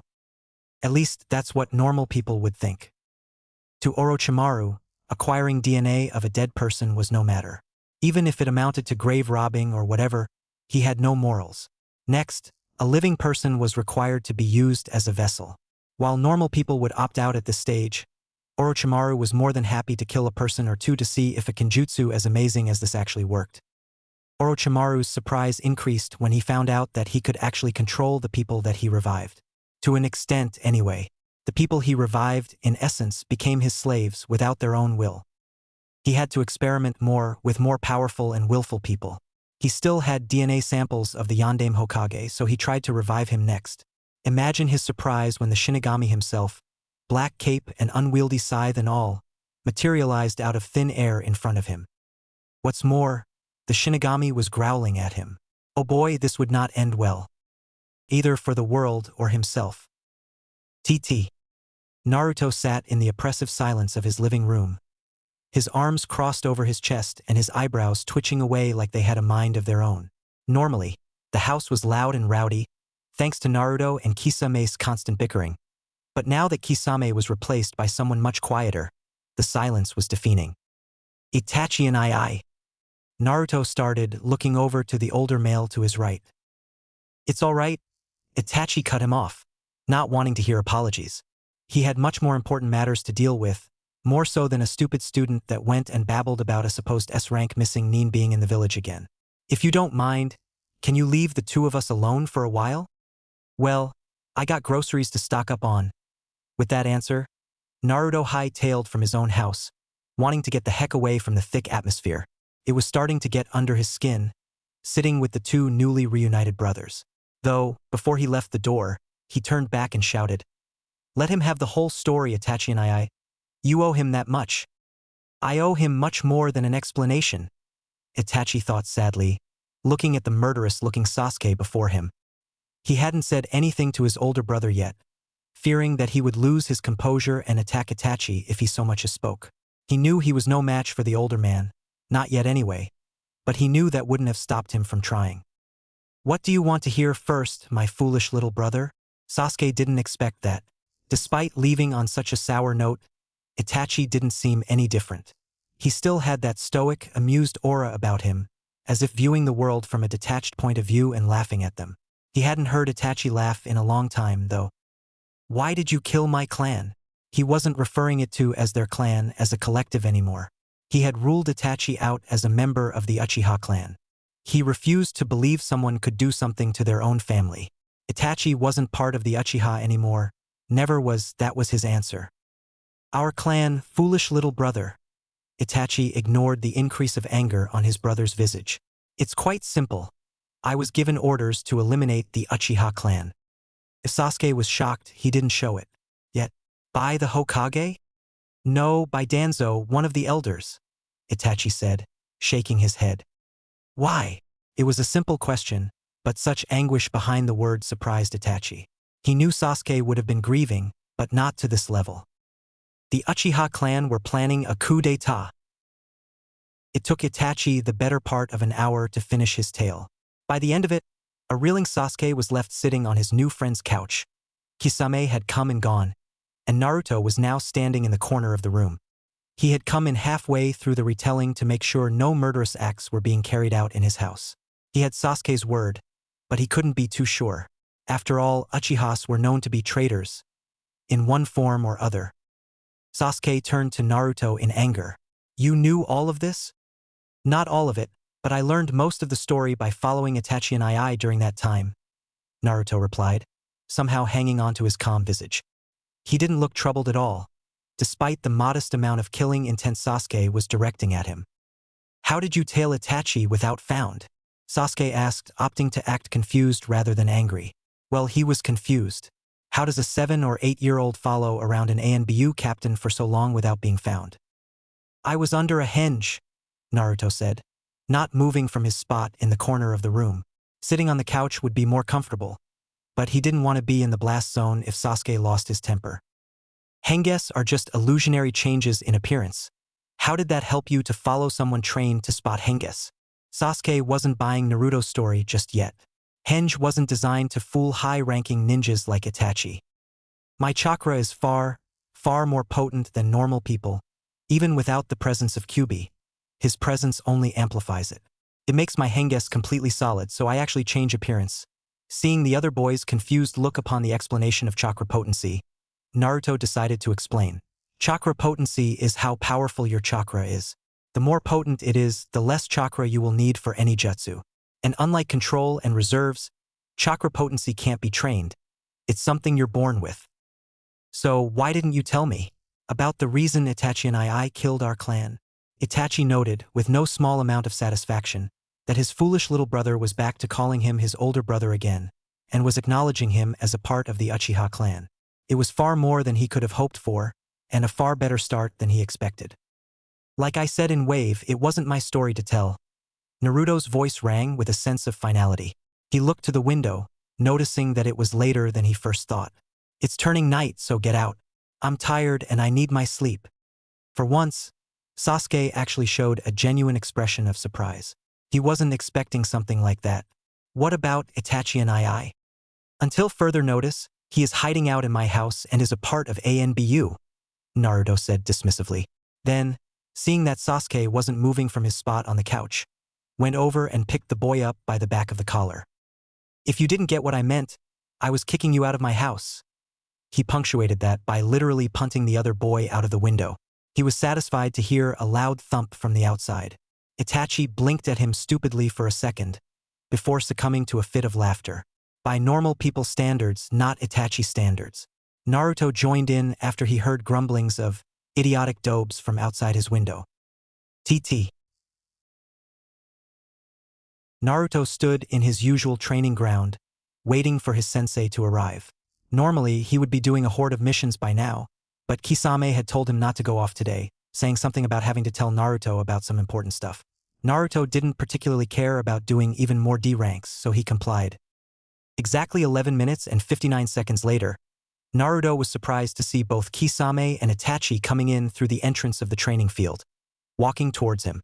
Itachi was garbed in the normal outfit of an ANBU, complete with white, flowing cloak to cover his armor and a ceramic weasel mask to conceal his face.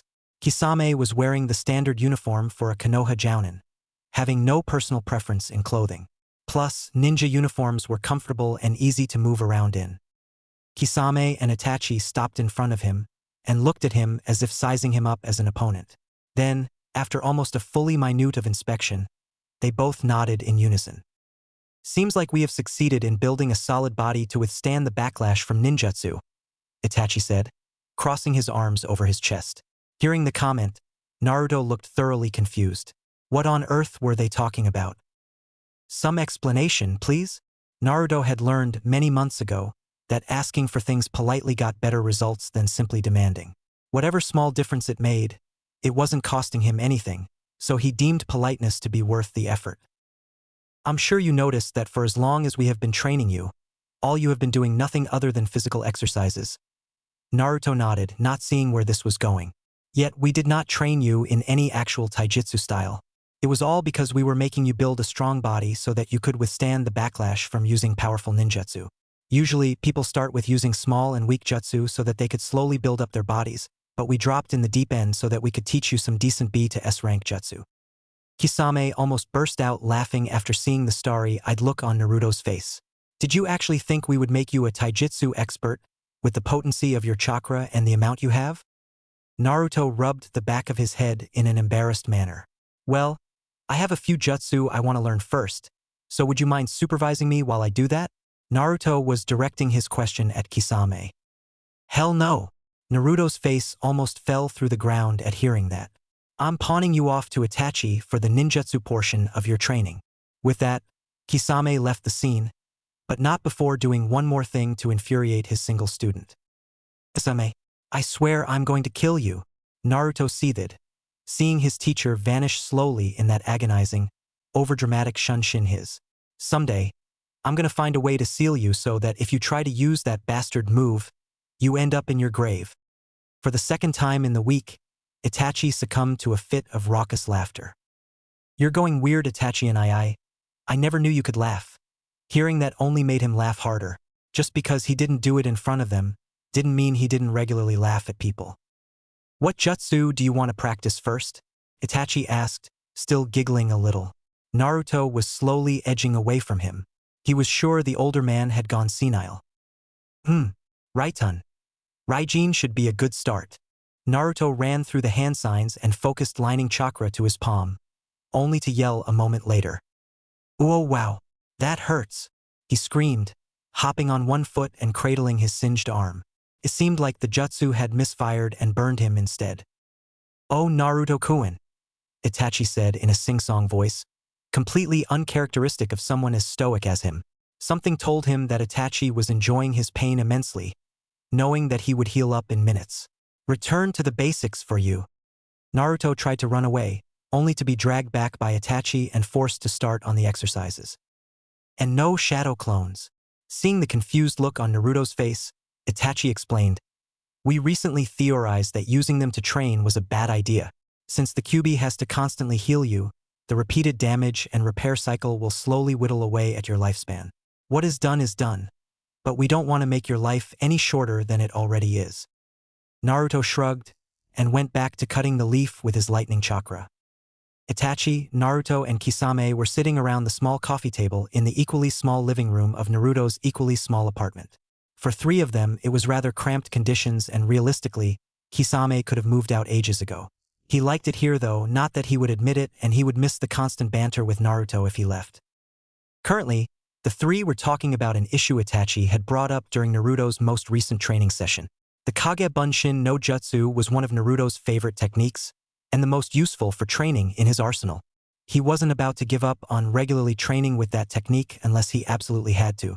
Hearing Itachi's explanation, he was almost convinced that he needed to quit using the jutsu for heavy training. So tell me, how does it actually harm me? Naruto asked, looking every bit as skeptical as he felt. He hadn't gotten any less skeptical since they had started the conversation. In fact, he was becoming more and more suspicious by the second. For the last time, Naruto, it's whittling away at your lifespan, Kisame said, looking utterly exasperated at the boy's stubbornness. He had lost a lot of his childish habits since having the seal removed, but apparently stubbornness didn't count as childish in his books, or something like that. Itachi sighed. Naruto could be hard to convince when he didn't want to be convinced about something. Due to the fact that the shadow clones send back memory and fatigue to the original creator, it causes your muscles great stress. In fact, you don't realize it since when you release your shadow clones, we use a forced sleep technique on you, but your muscles actually nearly liquefy every night. Since the Kyuubi is within you and is helpful, he heals you up overnight. But the thing is, the Kyuubi has to overload your system with his chakra, and that constant cycle of damage and repair is slowly whittling away your lifespan. How bad is it? When Itachi shot him a confused look, he expanded. How many years do you think I have lost so far? Considering you have been training for so long and hard with that method, I would say about 20 years. Kisame looked alarmed. So does that mean Naruto will live till the age of 40 maximum? After all, the average life expectancy of civilians was no more than 60, and ninja didn't even have a life expectancy. I suppose so. Itachi began, before being cut off. 40 years? No. I predict my lifespan to be somewhere in the 300s or the 400s.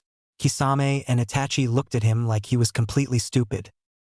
It isn't possible for a normal human to live that long, Kisame said with an agitated voice.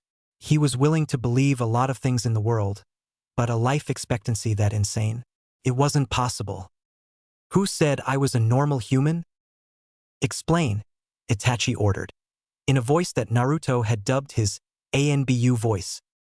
I am an Uzumaki, a head family Uzumaki no less. We are notorious for our long lifespans. An average Uzumaki male can live somewhere up to 100 years if they have the bloodline, and up to around 175 if they don't have it. Naruto was sporting a grin at the gobsmacked expressions on his teachers' faces. Okay, that still doesn't explain being able to live somewhere between 300 to 400 years. Kisame said, doubt clearly coloring his voice. He wasn't even attempting to hide the fact that he wasn't believing Naruto. Itachi looked thoughtful though. Seems like Itachi might have figured it out, Naruto thought. The fact that I have the QB sealed inside me just doubles my vitality on top of my Uzumaki vitality, Naruto said, looking less amused than before. The QB was still a touchy subject for him. How does that work? The fact that QB both increases and decreases your vitality, that doesn't make any sense. Kisame said, looking less doubtful and more confused. I don't know. It's just what QB told me. Something about automatically strengthening my body to take the strain of its chakra, increasing my vitality as well. So then, are you planning on still using the jutsu for training? Kisame asked, preparing to ban his student from ever using the jutsu again. If he knew Naruto, he knew that the boy would do anything necessary to get stronger. He was convinced that the young ninja would give up a few more years for the sake of getting stronger, faster. Heavens no. I want to make sure that the Uzumaki clan becomes a powerful clan again before I die. That isn't going to happen in a single generation, so I plan to stick around for a long time. Plus, I want to be the Hokage for as long as possible, Naruto said. When he saw the doubtful look in Kisame's face, he started to get a little agitated. For God's sake, Kisame, I am not going to say I am not going to do something in your presence. Then go do that exact thing when your back is turned. You can wipe that look off your face. Thank you very much. Well, Naruto-kun, if you aren't going to be using shadow clones to train anymore, I suggest you get cracking on your chakra control and elemental manipulation. Right away, Itachi said.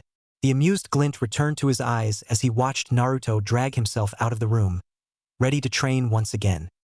TT. Time skip, 11 months. If Shikamaru was honest with himself, which he usually was, he had to admit that he couldn't have gotten a better sensei if he had created the man himself. Asuma was laid back, cheerful and an all-round awesome guy, but was also a good teacher. Everything Shikamaru could hope for. He didn't even have to train like a madman, something he feared his Jounin instructor was going to make him do. So imagine his surprise when Asuma turned up to their meeting spot one Saturday morning and told them to run like their lives depended on it. Poor Chuji would have to lose a few pounds soon. Asuma, what is going on? Why is it that you are suddenly insisting on building up our skills in taijutsu? Shikamaru asked, ever the suspicious Nara that he was. It didn't add up in his mind. Asuma never pushed them that hard in training. It's because the Chunin exams are starting up soon, and since it's in Konoha this time, I intend to let your first taste of the exams be on home soil. It's much easier this way, Asuma said, leaning against a tree and taking a puff of his death stick. And indeed it was true. Due to negotiations taking far longer than they should have, the Chunin exams had been delayed a lot longer than expected. Even now, a few of the minor countries weren't participating, but a year was too long for the major countries to have gone without their entertainment. The customers were getting restless, thinking that the shinobi were becoming weak. Business had started to slow down, and that was something the larger nations could not afford. So they decided they were going ahead with the Chunin exams, whether the minor nations wanted to participate or not. Of course, the prospect of not showing off their ninja, while others did, and looking weak had promptly caused the majority of the minor countries to agree to send their ninja along to participate. All politics behind the Chunin exams sorted. The Hokage had decided to one day, exactly 2 months before the exams were scheduled to begin, to call in all of his Jounin sensei to inform them of this fact. Normally, he would only allow 1 month for the genin teams to prepare, but this year was special. The genin he wanted most in the exams was a special case, and he wanted the boy to have a full squad for the exams at the least. Flashback. Sarutobi Hiruzen sat behind his oaken desk, puffing on his pipe. Before him stood the legion of Jounin that had a genin team that had taken up the honorable role of teaching the next generation. They were a bit confused though. By their calculation, the Chunin exams weren't supposed to start until 2 months later. They were Jounin, and even though they weren't expressly told when the exams were starting, they were well informed. As most of you already know, the Chunin exams are coming around to Konoha this time around, and it is set to start 2 months from now. Usually, I would only allow a month for the genin to get prepared, but there is a special case this year. The Hokage sat in his high-backed chair, still smoking his pipe in an important meeting. Kakashi and Guy raised eyebrows. Special case? As far as they were aware, the only special cases around was Sasuke, with him being the last Uchiha and all, but that wasn't any reason to give all the genin extra time to train. Unless... It's about Naruto, isn't it? Kisame asked, looking as jolly as ever, with his standard Konoha Jounin outfit. He had recently taken to wearing a larger size, his old ones were too stuffy for his tastes, and it made his gills feel weird. Yes, with him being in a squad on his own, I'm afraid we may have some problems. And I'm sure, knowing him, he wouldn't want to forego an opportunity to finally show off what he is made of. The Sandaime smirked a little at that. He had been monitoring Naruto's activities for a while now, through the use of his crystal ball, and had a fairly good idea about exactly what the boy was capable of. Certainly, no Chunin would be touching a hair on his head anytime soon. So what do you have planned for him, Hokage-sama? Kisame asked. He was appreciative of one thing, and that was that the Hokage was a lot more comfortable to be around. God knows he hated the Mizukage, the guy was far too uptight for anyone's good. I was thinking of placing him with a temporary squad, to help him through the first parts of the exam. I have a team in mind, and they are ready to accept him into their ranks as soon as they are given the order. The Sandaime paused, taking the time to take another long drag from his pipe. The decision is up to you though, since it would mean you would temporarily have to give over the command of your genin to Anther Jounin for the duration of the exams. Kisame made no pretense of contemplating on the notion. Absolutely not. I refuse to hand him over to another Jounin. He is far too skilled a genin for me to just hand him over to someone else. More than a few eyebrows rose at that comment. Naruto Uzumaki. Skilled? Blasphemy. The boy had barely scraped through the academy on nothing but luck. Kurenai didn't believe a word of it. What is it with males and their egos? She mentally shook her head. No offense, Kisame, but I am sure that Uzumaki hasn't gotten good enough in a year and a half that he could take on the Chunin exams alone. There is no need to bluff to feed your ego. Kisame just stood there silently for a while, raising his eyebrows and looking at Kurenai inquisitively. Huh. So what I heard was true. You are a guy hater, aren't you? Kurenai glared daggers at him. I am sure you wouldn't have the same confidence in your student, had it been a kunoichi. Kisame shrugged. Can't be bothered, Kisame thought. I suggest we just get along with the nominations as normal. Naruto will be perfectly fine on being treated as a fully manned team. I am sure he will do just fine. Well, it's your decision and I will respect that, since you know the boy's strength the best. And Itachi, Sarutobi added mentally. He was worried about Naruto, but he couldn't interfere in the situation. It was Kisame's decision as a Jounin sensei. Taking one final puff, he put his trusty pipe down on his desk. All right, let's get on with it. Starting with the rookie teams, begin stating whether or not you want to nominate your team for the Chunin exams. I, Kakashi Hatake, Jounin sensei of Team 7, consisting of Sakura Haruno, Sasuke Uchiha and Zaraki Kenpachi, hereby nominate them for the Chunin exams. The proclamation was met with surprised gasps, though many expected this to happen due to Sasuke being on the team.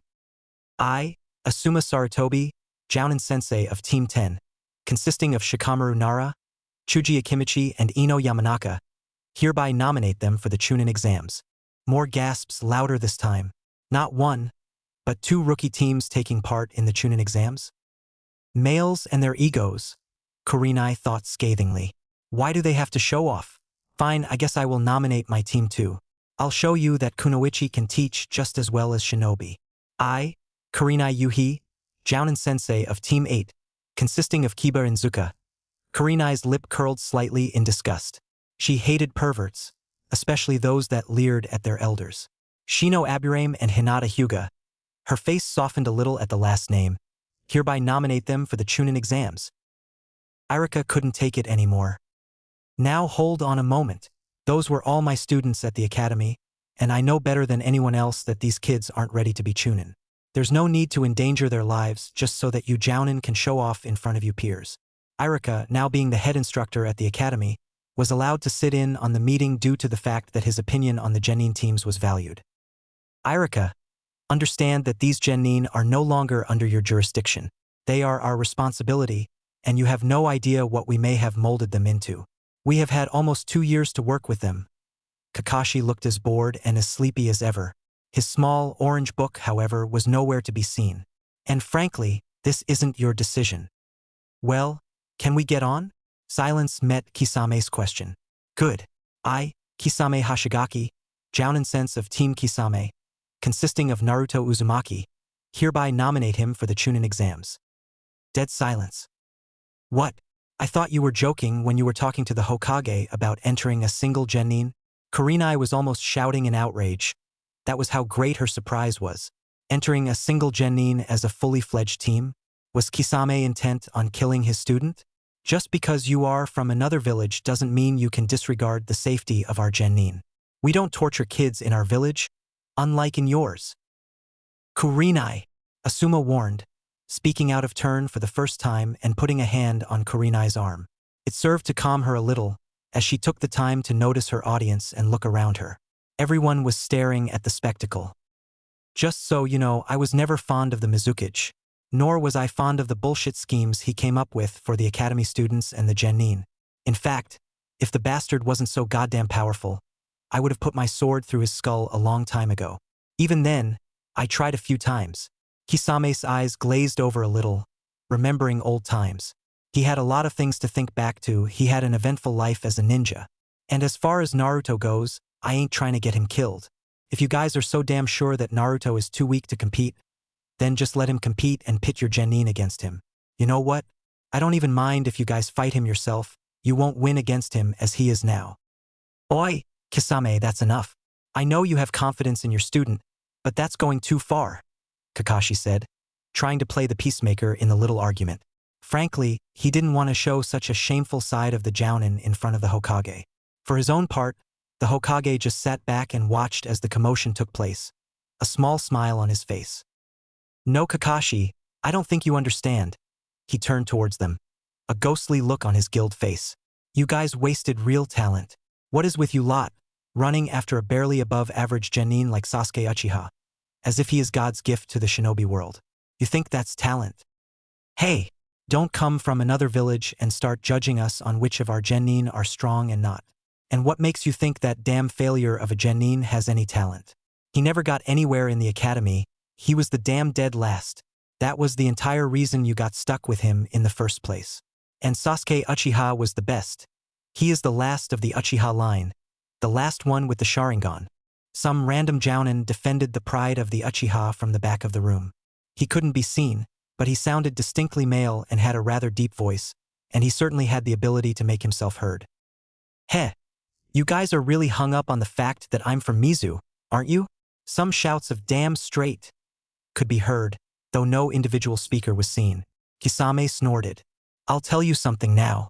You idiots from the Leaf don't know how to judge a kid for talent. I've seen Naruto, and I have seen that Hinata girl you idiots call failure. You fools, those are the two strongest genin that came out of this village. He looked over at the Hokage, and his face took on a dreamy quality. Old man, I know how you keep an eye on Naruto's progress through that crystal ball of yours, but don't think you know anything.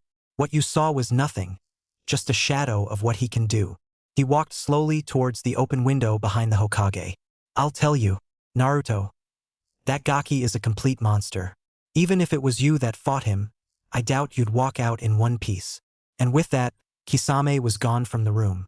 However, a ghostly voice could still be heard, muttering, that is, if you walk out at all. All the Jounin paled a little at that, and the Hokage looked surprised. Had Kisame just suggested that a Kage couldn't survive a fight against a mere genin? A Kage so powerful that he survived long enough to be called one of the great four of the old world, no less. Did he seriously suggest that a genin was strong enough to kill Hokage-sama? I understand that he is new to the village and all, but to be making that kind of remarks. Asuma trailed off, not wanting to voice his thoughts, lest they have any negative repercussions. Kisame was one of their comrades now, after all. No, I think it might be wise to heed the man's words, Guy said, looking somber for the first time in a long time and not shouting. Many people were shocked to have heard Guy talk at a normal volume for the first time in their lives, though Kakashi wasn't one of those. They had a long history together, and he had known Guy long enough to have heard him talk normally before. Kakashi and I are strong in our own rights, strongest jounin in Konohagakure right now, some would say, but as hard to imagine as it is, Kisame Hashigaki isn't a man we can match yet. It would be unwise to ignore the words of a man so great. So what are you suggesting, Guy? That there is a second Itachi among us? Kurenai asked, sounding as if she was almost ridiculing Guy. Come on now, you don't think there is somebody that insanely talented in the village? People like Itachi aren't born every day, you know. Kakashi turned his head toward Kurenai, coming to the aid of his old friend. You would do well not to question your elders so much, rookie. He was almost sneering at her now. It was obvious even through his mask. Asuma looked a little annoyed, but he didn't react outwardly. Kurenai needed to face her own enemies. When people live on the battlefield for as long as Guy and I have, we develop something called instinct. I don't know about Guy, but right now my instincts are screaming at me to be wary. And the idea of a second Itachi isn't so far-fetched. There is an insanely talented one in every generation of Konoha. Madara Uchiha, Hashirama Senju, Tobirama Senju, Sasuke Sarutobi, Hiruzen Sarutobi, Danzo Shimura, Orochimaru, Jiraiya, Tsunade, Minato Namikaze, Tsukumo Hatake, Kakashi Hatake, Mado Guy, Itachi Uchiha, Shisui Uchiha. Konoha is famous for producing monster after monster. Maybe this time, it was Naruto and not Sasuke. Well, whatever it is, Naruto has been entered in the Chunin exams, along with all the other nominees so far. Let's carry on. The authoritative and old voice of the Hokage broke through the rabble, and they became organized once again, their argument long forgotten. Flashback end. Naruto was resting at the base of a large oak tree, balancing a senbon on his right index finger with his chakra and trying to make it levitate once in a while. He seemed to be doing well, with the senbon never wavering more than a few millimeters, until Kisame dropped down in front of him from a branch above him. Naruto lost his concentration and the senbon fell to the side. So, how did the exam meeting go? Naruto asked, looking up from his spot on the floor. He was rather comfortable there. It had gotten quite warm in the few hours that he had spent sitting there and working on his chakra control. Pretty decent. The idiots kept barking about how I was from Mizu and didn't give a shit if Konoha Genin died. After I nominated you. It was a pain in the ass, but I got you into the exams somehow. It was a little white lie from Kisame. He wasn't given a confirmation from anyone as to whether Naruto was actually allowed to participate or not, but he assumed that the Hokage would allow him to compete. Oh yeah, they went completely bonkers when I said that you were strong enough to take on any of the Genin teams, even their sensei. Seriously? Now why would you go and do that? Naruto asked, sounding whiny and dejected. He had worked so hard. Huh? What do you mean? Kisame asked, confused. He is often confused around his pupil. It wasn't his fault.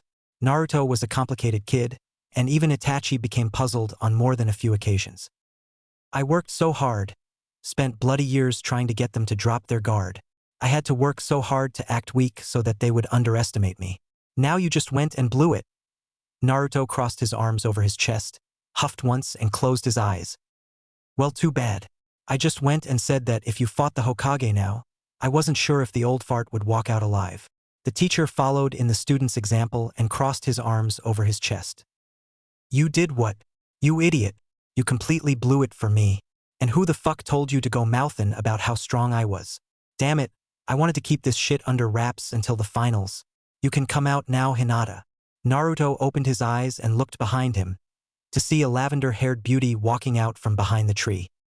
What are you guys arguing about now? I just heard the colorful vocabulary, so I decided to stay hidden for a while, Hinata said, offering a small wave as a greeting. She sat down next to Naruto, not close enough to be considered intimate, but close enough to make it seem as if they were good friends. Yeah, well, you should have known you couldn't stay hidden. Idiot Kisame just went ahead and blabbed about how strong I was to the other Jounin dash. Naruto was promptly interrupted. Hey, no reason to make yourself seem important. You weren't the only one I talked about. Hinata would feel lonely if you were the only one I bragged about, right? Kisame winked at Hinata, who surprising did not instantly turn tomato red. You bleeding retard. Not only did you blab about me, but you went ahead and bollocksed up Hinata's cover too? Damn it. I can work without the element of surprise, but Hinata isn't strong enough to do that yet. Naruto was seething by now. He almost felt like going up to Kisame and whacking him across the face. Now, no need to be violent, Hinata said, playing her practiced role as peacemaker. She had been doing that since she had started practicing with Naruto and Kisame in her spare time, some 3 months ago. Her team was most professional, so they only had scheduled training sessions, and they weren't all that long, so she had plenty time left over for private tutoring from Kisame. That was a funny tale that she was originally just stalking Naruto as a force of habit, but had wound up getting caught once he had started training and Hinata had gotten too close. Since Naruto had known about her dilemma with her father, and his condition that she either perform better than Neji or risk being branded with the caged bird seal, Naruto had somehow roped her into training with them. Seeing how quickly Hinata improved once she had a teacher that was willing to encourage her and be a little patient with her, and a training dummy that was willing to take endless amount of hits and fight back accordingly, they had decided that Hinata's training with Naruto would be unofficial but permanent. She wasn't a monster with endless amount of talent like Naruto, nor did she have a totally overpowered Jujutsu or an overpowered beast inside her to provide her with chakra whenever she needed it, but she was strong. She hadn't gotten as strong as Naruto, but she could certainly hold her own against more than one Chunin at once. She was also certain she would utterly destroy Neji at the Chunin exams if her progress continued. Well, what's done is done. What matters now is that we sort out what we are going to do when the actual exams roll around, Naruto said, sitting back down on the floor next to Hinata. Weird, he didn't remember standing up. Kisame took a seat in front of them, with the sun in his face. He didn't mind, though. Well, let's start with Naruto. His chakra control is still a little shaky, but he has enough chakra to use his ninjutsu whenever the hell he bloodly pleases. He has a decent repertoire, I guess, nothing too insanely flashy, but everything is practical and combat-worthy. In terms of taijutsu, he is a monster. We sorted his problem with moving too fast out. He goes a little slower, hits a lot harder, but now he is a shit ton more graceful and actually has a style to work with. Kenjutsu can be used, but isn't anything too great. Genjutsu is pretty much limited to dispelling, but you can cast a few if you're willing to show that. Hinata had trained with them for a while now, but neither Naruto nor Kisame were ever willing to tell her what that was. She didn't try to push too hard for it, but she would have liked to think she had gained the trust of her old crush. Well, actually, if you're willing to show that, you might as well just throw all the competition in the trash. Nothing short of all 3 Sannin coming together is going to stop you if that thing comes out. Anyhow, carrying on. You have your family jutsu, but they aren't combat viable, so might as well not use them. Holy shit, kid. You might actually beat me if we fight seriously. Naruto ignored that. He couldn't beat Kisame without the Kyuubi or the Rinnegan. Yet. Hinata, you worked with me for a much shorter term, but you have improved your Juken a lot. I would even say you might be able to beat a Jounin of your clan by the end of the Chunin exams. You have your family's jutsu, and you are really good at using them. You can use minor genjutsu and ninjutsu, but mainly you are a taijutsu powerhouse. Get up close to them and please, you're trying to win, don't be afraid to hurt people. If you don't hurt them, you get hurt. Simple equation, right?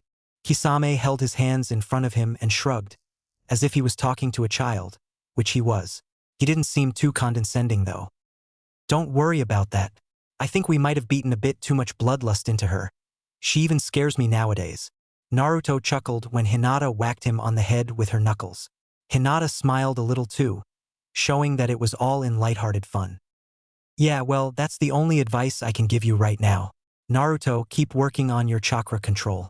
Hinata, keep working on getting your speed up and that secret move of yours that you're working on. Kisame said. He stood up to leave.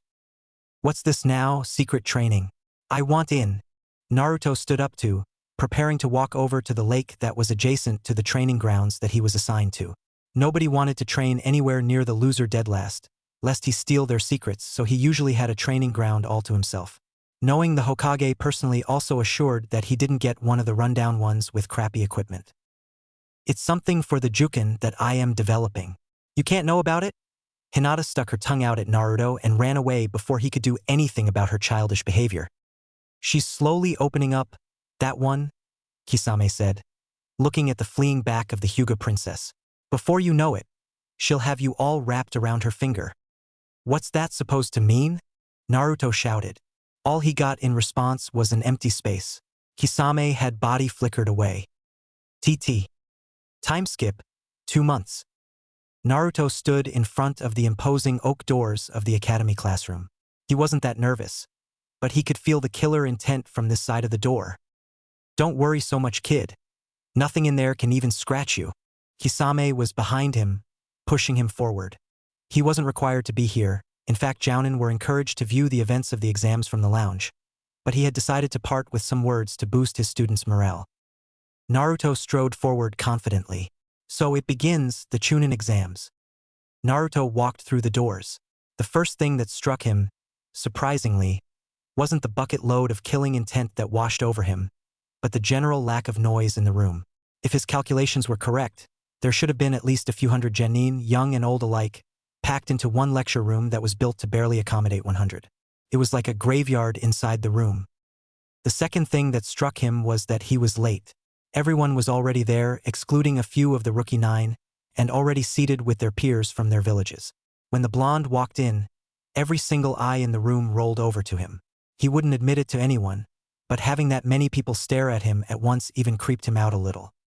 He ignored the looks he got and went to sit down on the floor a little ways away. He preferred the corner. It was the best place to sit in a room full of hostiles. You could keep everyone in your field of view, and nobody could possibly get behind you. He loved his corner. He watched quietly as two of the other rookie teams entered the room.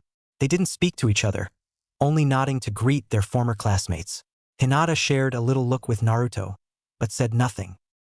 It was Sasuke's team that made the greatest commotion. Zaraki walked in front and center with Sakura on his left and Sasuke on his right.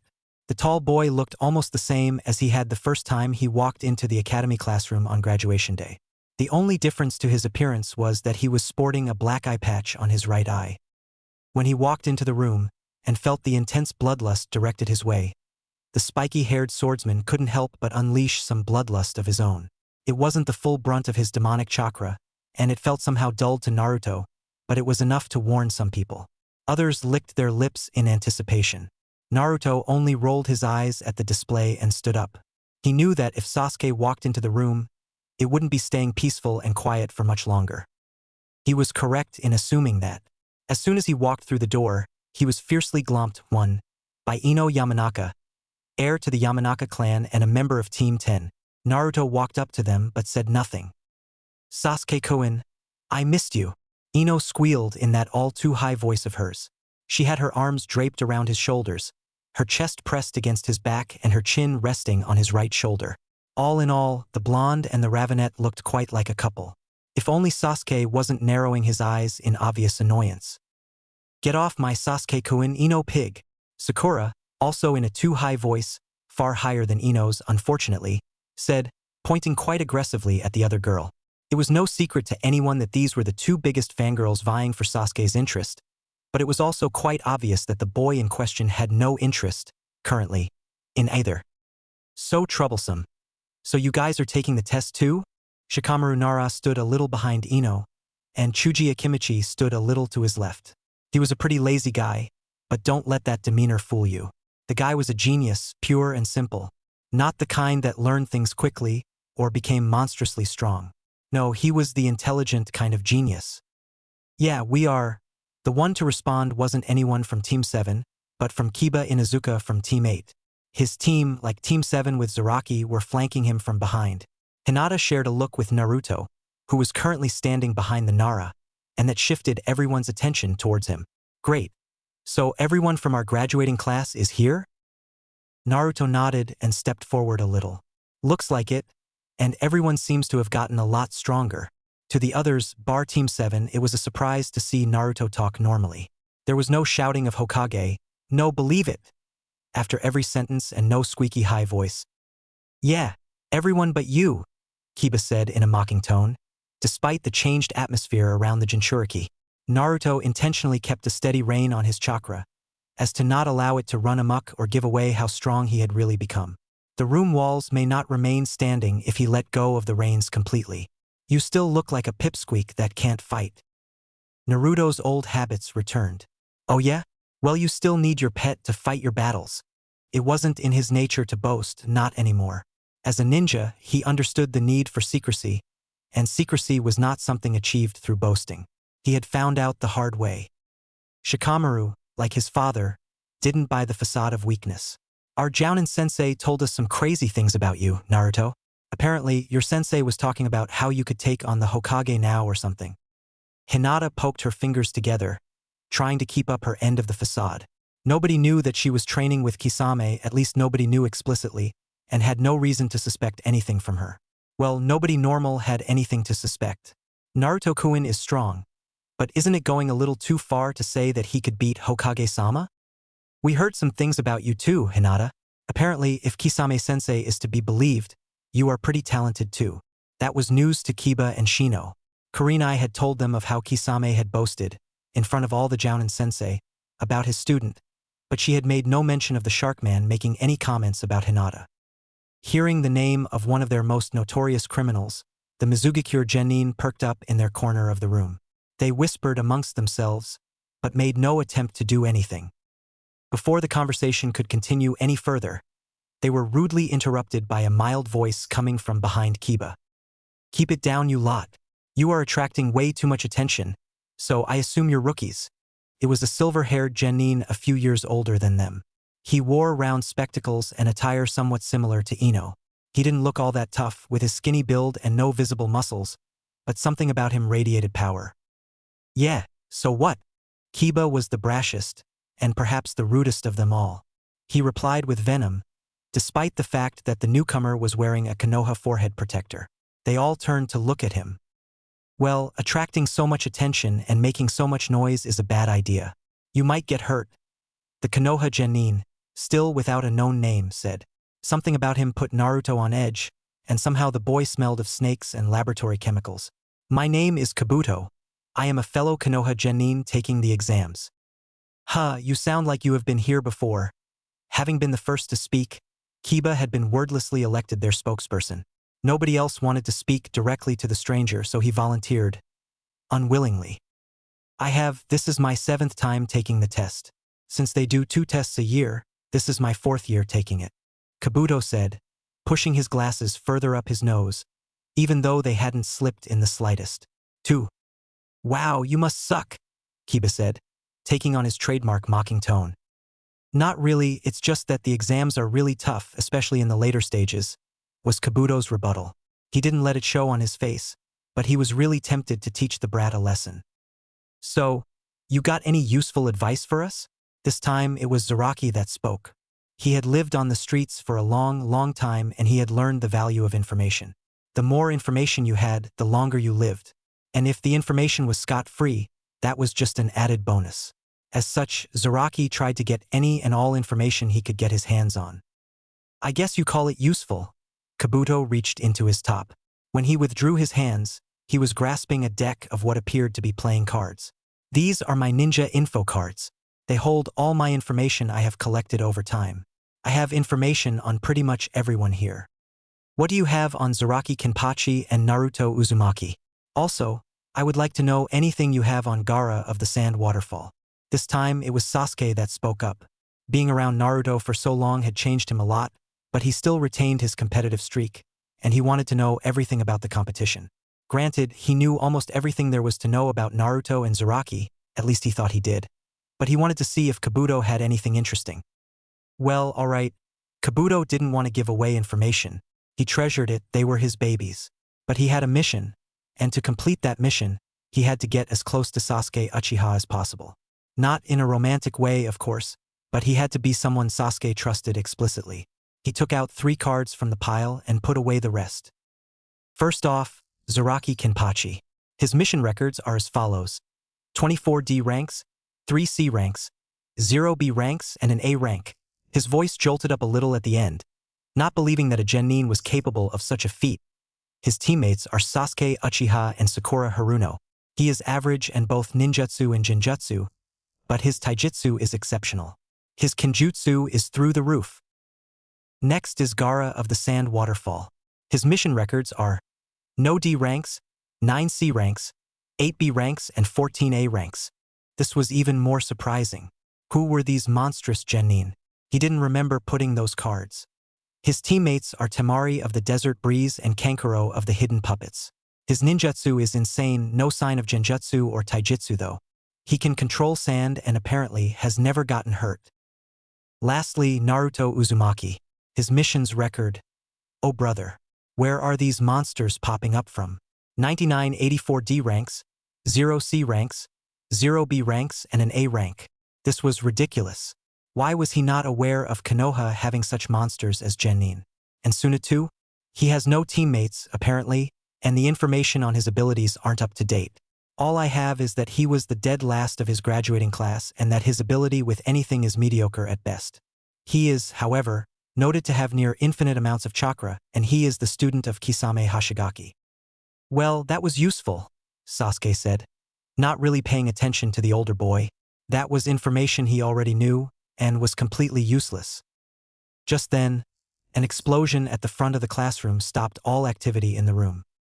TT. Wow. How are you supposed to answer this shit? Wait, are you even supposed to be able to calculate this accurately without a calculator? Naruto was becoming more and more skeptical of the integrity of this test as time passed by. It didn't add up. Insane equations that nobody except genius mathematicians could work out? A stipulation where you needed to cheat multiple times to get kicked out? Complete bullshit. You have to cheat to get past this. He looked around the room. He had no viable ways to cheat without getting caught.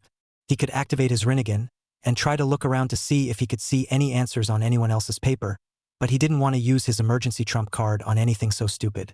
It was a complete waste. Then he looked to his right and had an epiphany. He quickly wrote something down on the bottom right edge of his paper and thanked God that he was using a pencil to write and had a rubber. He tapped the girl next to him on the back of the hand once to gain her attention. Hinata didn't speak, but did look at him questioningly. In response, the blonde looked down towards his paper. The lavender-haired princess saw the note at the bottom of his page and looked even more confused. Her confusion was replaced by a bright red blush, however, when she felt Naruto's hand on hers. At first, she didn't understand what the tapping on the back of her hand meant, but remembering the note on the bottom of Naruto's test paper, she understood everything. A look of realization dawned on her face. Finally getting the messages? Naruto said. Well, he didn't actually say anything. He tapped out the message on her hand in Morse code. He didn't want to get caught by anyone, and he didn't know if talking to other contestants counted as one of their opportunities to cheat. Hinata took her hand from beneath Naruto's, put it on top of his, and proceeded to tap out her own message. Yes, this idea was complete genius, but why are you talking in a test? I thought we weren't supposed to cheat. It didn't take long for them to tap out messages to each other, since they had been taught Morse code back in the academy, and they were surprisingly the two best transmitters in their class. Yeah, thing is, the cheating part was a lie. There is no way in hell we can pass this test without cheating. The problem is, though, I don't have a way of actually cheating. Naruto looked a little concerned, but Hinata couldn't tell. He was still looking at his test paper, and so was Hinata, to uphold their facade of pondering over the contents of the test. They didn't want anyone to know they were cheating, after all. So, how do you want me to go about this? Hinata asked, looking slightly confused. She could use her Byakugan, but wouldn't that be a dead giveaway? The veins around her temple were far too easy to notice when she had her Byakugan active. I suppose you can activate your Byakugan without any hand seals? Hinata tapped out an affirmative. Good. Pretend you can't figure out the test, and put your head down on the table. That way, my body will be blocking the examiner's line of vision to your head, if I just lean over my paper a little. Once your head is down, activate your Byakugan and tap out the answers to me. Afterwards, I can tap the answers back to you, and we can both finish the test. But what are we going to do for the answers? What if there is no one here that can answer the questions? There was a nervous tremble to her hands as she tapped out the message, conveying her doubt to her blonde friend. We don't have that problem. Even if there aren't people planted here with the answers, we have Shikamaru. He has a shit ton of IQ cramped in his head. I know he can do these equations. Again, Hinata tapped out an affirmative. They put their plan into action, and a little timely distraction from one of the Sunagenin going to the toilet gave them perfect cover to begin their operations. As it turned out, Shikamaru did have the answers. Hinata trusted her former classmate's ability to answer questions, but she did a thorough check of the classroom to see if there were any plants with the answers. There were two, and they had the exact same answer as Shikamaru. It all went perfectly. TT. All right, maggots, time is up. Put your damn pencils down and listen up. Everyone did as the bear of an examiner told them to. Ibiki was large man, and combined with the scars all over his face, looked rather intimidating. You answered 9 written questions, now there is a 10th one. Listen up, 'cause I'll only say this once. The last question has some special stipulations. Everyone paid rapt attention to the man at the front of the classroom. They had come this far, they weren't going to drop out now. Rule number 1. You get a choice as to whether you want to take this question or not. Rule number 2. Your decision affects your teammates. Rule number 3. If you refuse to take this question, both you and your teammates will fail this test. A loud, uproarious shout went through the room. Of course we are going to take the question, then. One Suna Janine, the same one that went to the toilet earlier, said. Shut up and listen, dumbass. I have more rules to tell you, and they'll explain why you might want to quit. Rule number 4. If you do take this question and fail to answer it correctly, you will be banned from taking the Chunin exams ever again. Essentially, you will be a Genin for the rest of your life. A tense silence followed the last rule. That was a large step to take, especially if the question was going to be as tough as the last ones. Hinata, among others, became doubtful and her resolve started to waver. Then one Konoha Genin gave up, and his entire time was escorted out of the room. The first quitter started an entire avalanche of withdrawals. Genin of all shapes and sizes left the room left, right and center, from every village. As Konoha had the largest amount of participators, they naturally had the largest amount of failures. When no more Genin left their seat or raised their hand, Ibiki spoke up again. Well, doesn't anyone else want to quit? That comment nearly drove Hinata off the edge, and she would have raised her hand if Naruto hadn't put his over hers. Hinata, don't quit. It's a trick, don't be fooled. Sit still, and let the weak of resolve quit. Naruto tapped out in Morse code. He would have tapped out a more encouraging message, had he not been distracted by a rough voice. TCH, if you kiddies are scared of a question, then get the hell out. I ain't scared of something that can't hurt me, in fact, I wouldn't be scared even if it could hurt me. So gimme that question so I can get my ass out of here and take the rest of the exam. Zaraki punctuated his remark by plopping his feet on his desk, on top of his test paper. Well, we got a tough guy here, have we? Ibiki grinned a menacing, predatory grin. TCH, that brat just inspired the rest of them to stay. No way in hell they are quitting now. He took a look around the room and did a quick head count. 24 teams? I guess I'll let them pass. Well, alright you maggots, since you all have the balls to stay and take the question. He saw some of the girls in the audience cringe at that remark. I guess you all pass. What? A surprised shout went through the room. Even Naruto was surprised. He expected there to actually be a question, just to thin out the crowd a little more. Before anyone could say any more, though, a window on the side exploded in a shower of debris and glass, and a woman flew in through it. The woman stood at the front of the classroom, looking at the number of contestants that still remained. Ibiki, you must be going soft.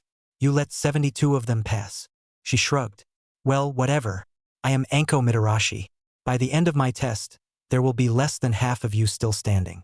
Come to Training Ground 44 in an hour. With that, she vanished and the entirety of the class stumbled to get to wherever Training Ground 44 was before time ran out. TT. Naruto stood alone in front of the looming, fenced-off forest in front of him. The genin around him were milling about slowly, sticking together with their teams. They were now awaiting the beginning of the next test, having already received a full rundown of what the next test entailed and a scroll to go with it. Naruto had, funnily enough, received the Heaven Scroll. It would have been ironic if he was still as dumb and idiotic as he used to be. Still, it brought a wry grin to his whiskered face. He looked around.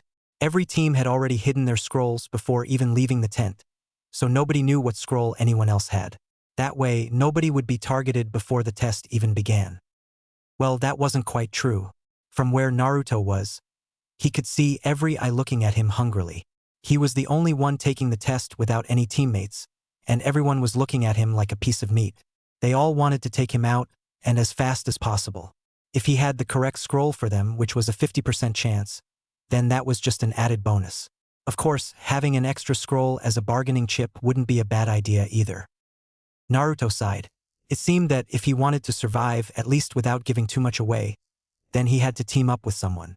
He looked around for a team to partner up with, but sighed at the limited choice. He didn't know anyone except for the Rookie 9, and everyone among them had a reason to decline him. Sasuke and Zaraki would be the most likely to accept him, since they were the only ones even remotely aware of his strength. Well, apart from Hinata, but that was another story. But Team 7 had Sakura, and she hated his guts. Even if she didn't hold much sway over the overall team dynamics, Zaraki and Sasuke were bound to consider themselves strong enough to get through on their own. Shikamaru's team was the most likely to accept him amongst them, but there was the problem of Ino. She hated him too, perhaps even more strongly than Sakura did.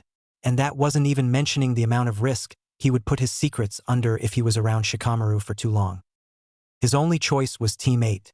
Hinata was his friend. She knew his strength and held some authority over her teammates, as the voice of reason. Shino was also there, who would consider the logical advantage of having an extra member. Kiba would be a problem since he was a complete egotistic bastard, but that was something Naruto was going to have to deal with. Sighing once again, he moved towards them slowly. He didn't want to do this, but if he was going to keep any amount of his abilities secret and everyone off his back, this was the best course of action. When he got close enough to be in hearing range, he called out to them and waved. "Hey Hinata, is it okay if I join your team?" Naruto asked, sounding as cheerful as possible. He didn't want to give away his changed personality too quickly. "It's fine by me, but why would you want to join us?" Hinata asked, playing along with Naruto's act. There was no reason for Naruto to act like his old self, unless he had something planned. "And why would we want a dope like you tagging along with us? You'll only slow us down." Kiba's voice was loud, but nobody paid any attention to them. Everyone else was taking care of their own last-minute preparations. "Because the more the merrier? Look, everyone is looking at me like I am a piece of meat to be taken down. So I was wondering if I could tag along with you guys for some protection," Naruto said, doing his best impression of a puppy. Before Kiba could say anything more, Shino spoke up. "You can come with us, Naruto-san." "Why?" "Because it is more logical to travel in a larger group." Though he agreed with Shino and was grateful to him for stepping, something gave him the creeps. It was as if he could see Shino's eyes, they would hold a look he really wouldn't like. TT. Naruto and his entourage were in a situation they would rather not be in. Mizu Shinobi weren't the most forgiving, and being stuck with two teams of them wasn't their idea of having a seamless exam. "All right, kiddies, either cough up all your scrolls, or we'll leave here with nothing but corpses." One of them, apparently the leader of one of the teams, said. He was a sleek-looking man, perhaps in his 20s. Like all the other Mizu contestants, they were wearing a beige wetsuit and a rebreather on their faces. Kiba's first reaction was to answer back to them, to claim that they weren't going to back down from a challenge, no matter how difficult it was. However, Shino laying a hand on his shoulder stopped him in his tracks and made him reconsider. Looking to the side, he was surprised to see a calm and composed look on Naruto's face. Weird, he thought the blonde would be the first one to freak out at the threat. The leader of the Mizu contingent took off his rebreather, and his face took on a lecherous look. "Actually, we'll kill all you three guys. That girl there with the creepy eyes is a little too pleasant on the eyes to just kill off without having some fun first." As if to prove his point, he moved forward and tried to grope Hinata. Shouting in outrage, Kiba tried to intercept, but was thrown back by the larger man. Shino stayed composed, though on the inside he was raging. Hinata tried to struggle in the man's grasp, but was too weak, physically, to break free. Naruto saw red and he tilted his head down, hiding his eyes from view. "I suggest you take your hands off her." He took his sword off his back and moved it to his hip. "That is, if you want to keep that hand attached to the rest of your body." "Huh? You think a little pipsqueak like you can act tough dash?" The man's words were cut off by a shrill cry of pain.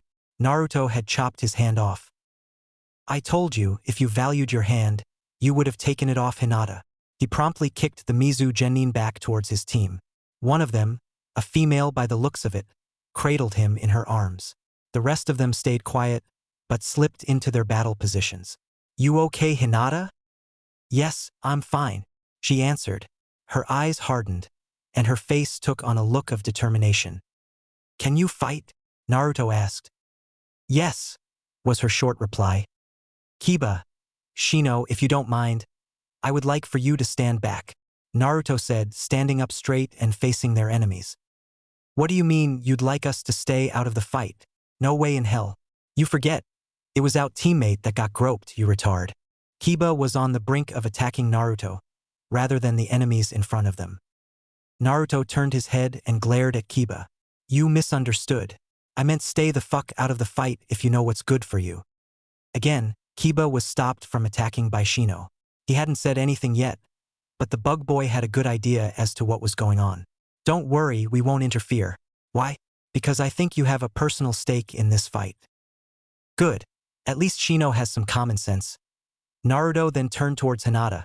Do you want to take the bastard's head? Or should I do the honors? He didn't get an answer from Hinata, because she was beaten to the punch by the female that was holding the enemy leader to her chest. You think you brats can beat us in a fight? A 2-on-6 fight, no less. Hinata's face took on an uncharacteristic, sadistic grin.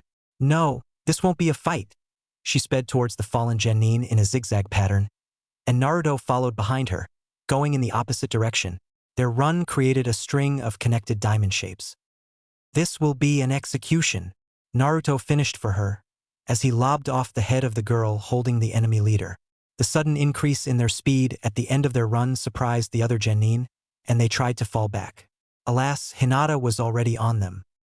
She ran through their ranks like a typhoon, hitting everyone she came across with as many Juken strikes as she could. Naruto followed in her wake, ripping apart any remnants of Hinata's preliminary charge. By the end of their enraged onslaught, the two teams of Mizu Genin looked like bloodied confetti. TT. Elsewhere, Team 7 were having a much harder time with one foe than Naruto and Hinata did with 6. It was a feminine-looking Kusa Genin with long hair and a farmer hat.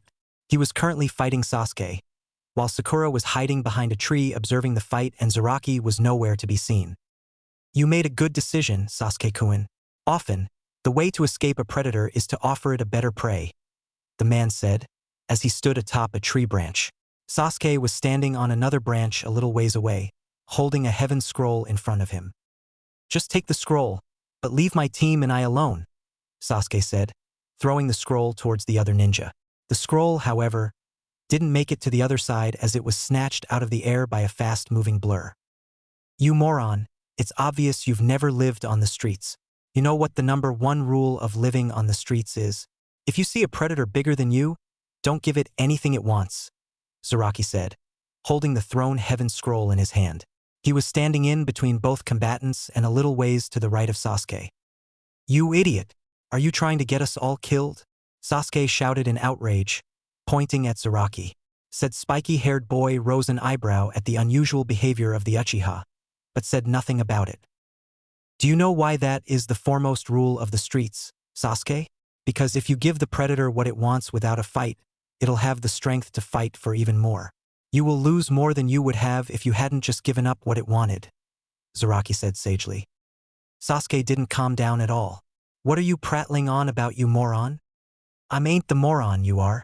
Daya think that giving him a measly scroll is gonna stop him from killing us? If he wants to kill us, he'll do it anyway, scroll or not. If he has the ability to kill us, why would giving him a damn scroll stop him from doing it anyway? Is there a fucking all-binding contract out there that would stop him from killing us? Zaraki's rant did nothing to dissuade the Uchiha. When he was about to say more about why they should hand over the scroll, Sakura ran up to him and slapped him. Sakura Haruno slapped Sasuke Uchiha. TT. Having searched the Mizu Genin and taken all their equipment, including their 2 earth scrolls, Naruto and his group were on their way to the tower. He was hoping that having not been questioned yet meant he had gotten away with it, but alas, no such luck. Naruto-san, now that we have nothing to do but travel, would it be okay if I asked you some questions? Shino asked, looking as stoic as ever and his voice betraying nothing. In a way, Shino was worse than Shikamaru. What Shikamaru had in intelligence, he made up for it with his laziness. Shino had no such impediments. In fact, some would even say the boy was as knowledge-hungry as anyone was ever likely to get. Seeing where this was going, Naruto only nodded his head in acceptance. He wasn't going to get away with it, but he'd be damned if he let this get out. He'd have to make sure to keep the leak as small as possible, and Shino was the perfect candidate for that purpose. Kiba was not, but he would have to think something up for that. Just how strong are you, really? Naruto almost broke out in joyous dance. He had forgotten that Hinata already knew about his secrets, and was happy to keep them a secret from everyone else. Shino didn't see anything more than just some rudimentary kenjutsu skills, and didn't even see anything that would allude to him being as good as he actually was. Truth be told, I haven't gotten that much stronger than I was in the academy. Sure, I got a little faster and learned some stuff with the sword, but that's about as far as my skills improved. Some simple ninjutsu and taijutsu, too. Most of my time was spent studying and developing my mind for actual ninja duty. That's why I am talking to you normally now, and not screaming and shouting like a moron.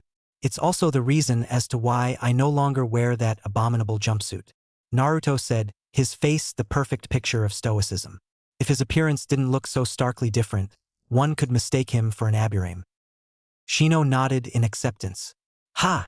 I knew all that shit your sensei talked about you was just trash. There was no way in hell that you got strong enough to take all of us out at once. Kiba said, more to assure himself than anything, though it wasn't a conscious thing. Yes, you idiot. Believe that for as long as you can, Naruto thought. And Hinata, would you mind telling us when you got that strong? Shino asked, his voice still level and polite, though his eyebrows rose a little.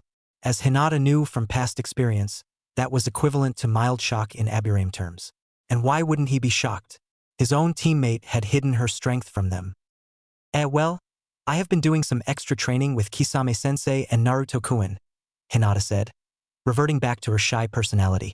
They really helped me get over my weaknesses and helped me grow. Again, Shino nodded in acceptance. And what was with that attitude change? Man, I haven't seen anything like that since that time I saw my mom fighting, Kiba said, jumping into the conversation. Naruto answered for his friend. I doubt there is anyone in the world that can hang around with Kisame Hashigaki and not become at least a little bloodthirsty. And he did try to bring Hinata out of her shell. Except, his way of doing it was to make her beat on me until she had gotten over her fear of hurting people, rather than hurting her until she got over her fear of hurting others. Kiba only laughed at his expense. TT. For a second, Sasuke blabbered in shock. What the hell had just happened? What was that for? He asked a little uncertainly. What kind of nightmare was this? Was it even possible for one of his fangirls to do anything to hurt him? Who are you? Sakura asked, tears streaming down her face. The coward in front of me isn't my Sasuke-kun. This isn't the Sasuke-kun I know. What happened to you? Yeah, what has gotten into you? First sign of trouble and you go all chicken? If you're scared of this little genin, what the hell would you do if you went and fought Itachi now? Sasuke flinched. Looking at the smiling genin in front of him, Sasuke hardened his resolve. He was an Uchiha, and Uchiha didn't run away. Seeing the newfound resolve in Sasuke's Sharingan eyes, the Kusa genin let out an amused laugh. You would do well to assume nothing. Who said I am any less dangerous than Itachi? As he said this, he began to peel off the skin from his face, revealing a chalk-white, pasty face underneath. Naruto tensed as he sensed a very familiar and a very large chakra signature flare up close by. He didn't want to believe it, but it seemed like the snake was back, and he was up to his scheming ways if the violent energy being emitted was anything to go by. Of course, Kiba and Shino weren't as attuned to chakra as he was, even Hinata wasn't, so of course none of them noticed anything. Naruto discreetly created a shadow clone in the shadows, and after a quick kawarimi, he took off into the woods. No one saw anything suspicious, but Hinata did look a little worried. TT. You would do well to assume nothing. Who said I am any less dangerous than Itachi? As he said this, he began to peel off the skin from his face, revealing a chalk-white, pasty face underneath. It took all her resolve for Sakura not to puke at the horrific sight, and Sasuke barely held his own stomach in. He wasn't any stranger to the gruesome, he was a ninja, but even he had his limits. And tearing your own face off was as far as he could go before he had to draw a line. Of course, Zaraki wasn't fazed in the slightest. He had seen that routine before, and knowing the man with that sickly face, that was nowhere near the goriest he could produce. After all, Orochimaru of the Sannin specialized in the horrific. Who are you? Sasuke asked. He had never seen a bingo book in his life, but he had his suspicions. The only one he knew of in this world that had that shade of white as a skin color was Orochimaru, but he didn't want to believe he was up against a man regarded as the best of his generation. Again, the stranger only let out an amused laugh. Sasuke bristled. What's so funny? I asked who you are. Now answer me. The stress of the situation was forcing back some of Sasuke's old, arrogant habits. It was a part of him, despite all the effort he had put into changing, and all the beatings he had taken at the hands of Naruto and Zaraki. It was mostly facetious, but a beating was a beating. "My name is Orochimaru. I am here to give you a present," Orochimaru said, a sick grin plastered across his face. Sasuke knew he was going to regret it. He knew it. A present from someone like Orochimaru couldn't be a good thing, but he just couldn't stop the words from coming out of his mouth. "Fine then. Just give me the damn present and get out of here." When he saw the fangs sticking out from a head attached to a rather long neck, he knew he was screwed. The man was too fast for him, even with his Sharingan. He had just blinked, and Orochimaru crossed well over 100 feet of forest in all the time it took for him to open his eyes. And that was with just his neck. Luckily for him, Zaraki had reacted the instant he had heard the words coming out of the other boy's mouth. Was he trying to get himself killed? Zaraki let the serrated edge of his blade rip through the man's neck without a second, though. He wasn't adverse to killing people, but he at least had a delighted look on his face when he killed someone strong. There was none of that now because he knew killing Orochimaru wouldn't be that simple. A beheading had never stopped that particular Sannin. While it wasn't enough to put the man out of commission permanently, there certainly was enough time for them to put some distance between them again. Sasuke and Zaraki did just that. "What's wrong, Sasuke-kun? I thought you wanted my present," Orochimaru asked, even as his head was reattached to his neck by black pythons. Sasuke looked on in abject horror. "There is no way I want a present that involves you biting my neck." Sakura would have screamed something about someone else trying to kiss her Sasuke-kun under normal circumstances, but it hardly seemed like the appropriate time to draw attention to herself. She didn't want to get killed, after all. Zaraki, for his part, just took off his eye patch and put it into an unseen pocket in his trousers. His demonic chakra flared out like usual, but it seemed more controlled somehow. Like violence under the surface that was waiting to burst out, rather than raw violence itself. It stopped the feeling of oppression from the chakra from spreading out too far, so hopefully, the other teams wouldn't notice too much of a difference. "Well, it doesn't matter if you want to or not, you are getting my present one way or another. Whether I have to use force or not is completely up to you." Orochimaru settled into a more grounded stance, preparing himself for a battle of attrition. TT. Naruto arrived on the scene just in the nick of time to see Sasuke get bitten on the neck by Orochimaru. Sakura was nowhere to be seen, presumably in hiding, fearing for her own life. It seemed the girl had grown a brain at the wrong time. Zaraki was a little ways away, his back draped across a thick tree branch. Sasuke's face was contorted in pain, even as Orochimaru's fangs left his skin. "You will seek me out, Sasuke-kun. To seek power, the power to kill your brother, to restore your family name. You will come to me, and you will beg for my power," Orochimaru said, before preparing to leave. Naruto intervened. Jumping down from his perch, he landed neatly between Sasuke and the Sannin.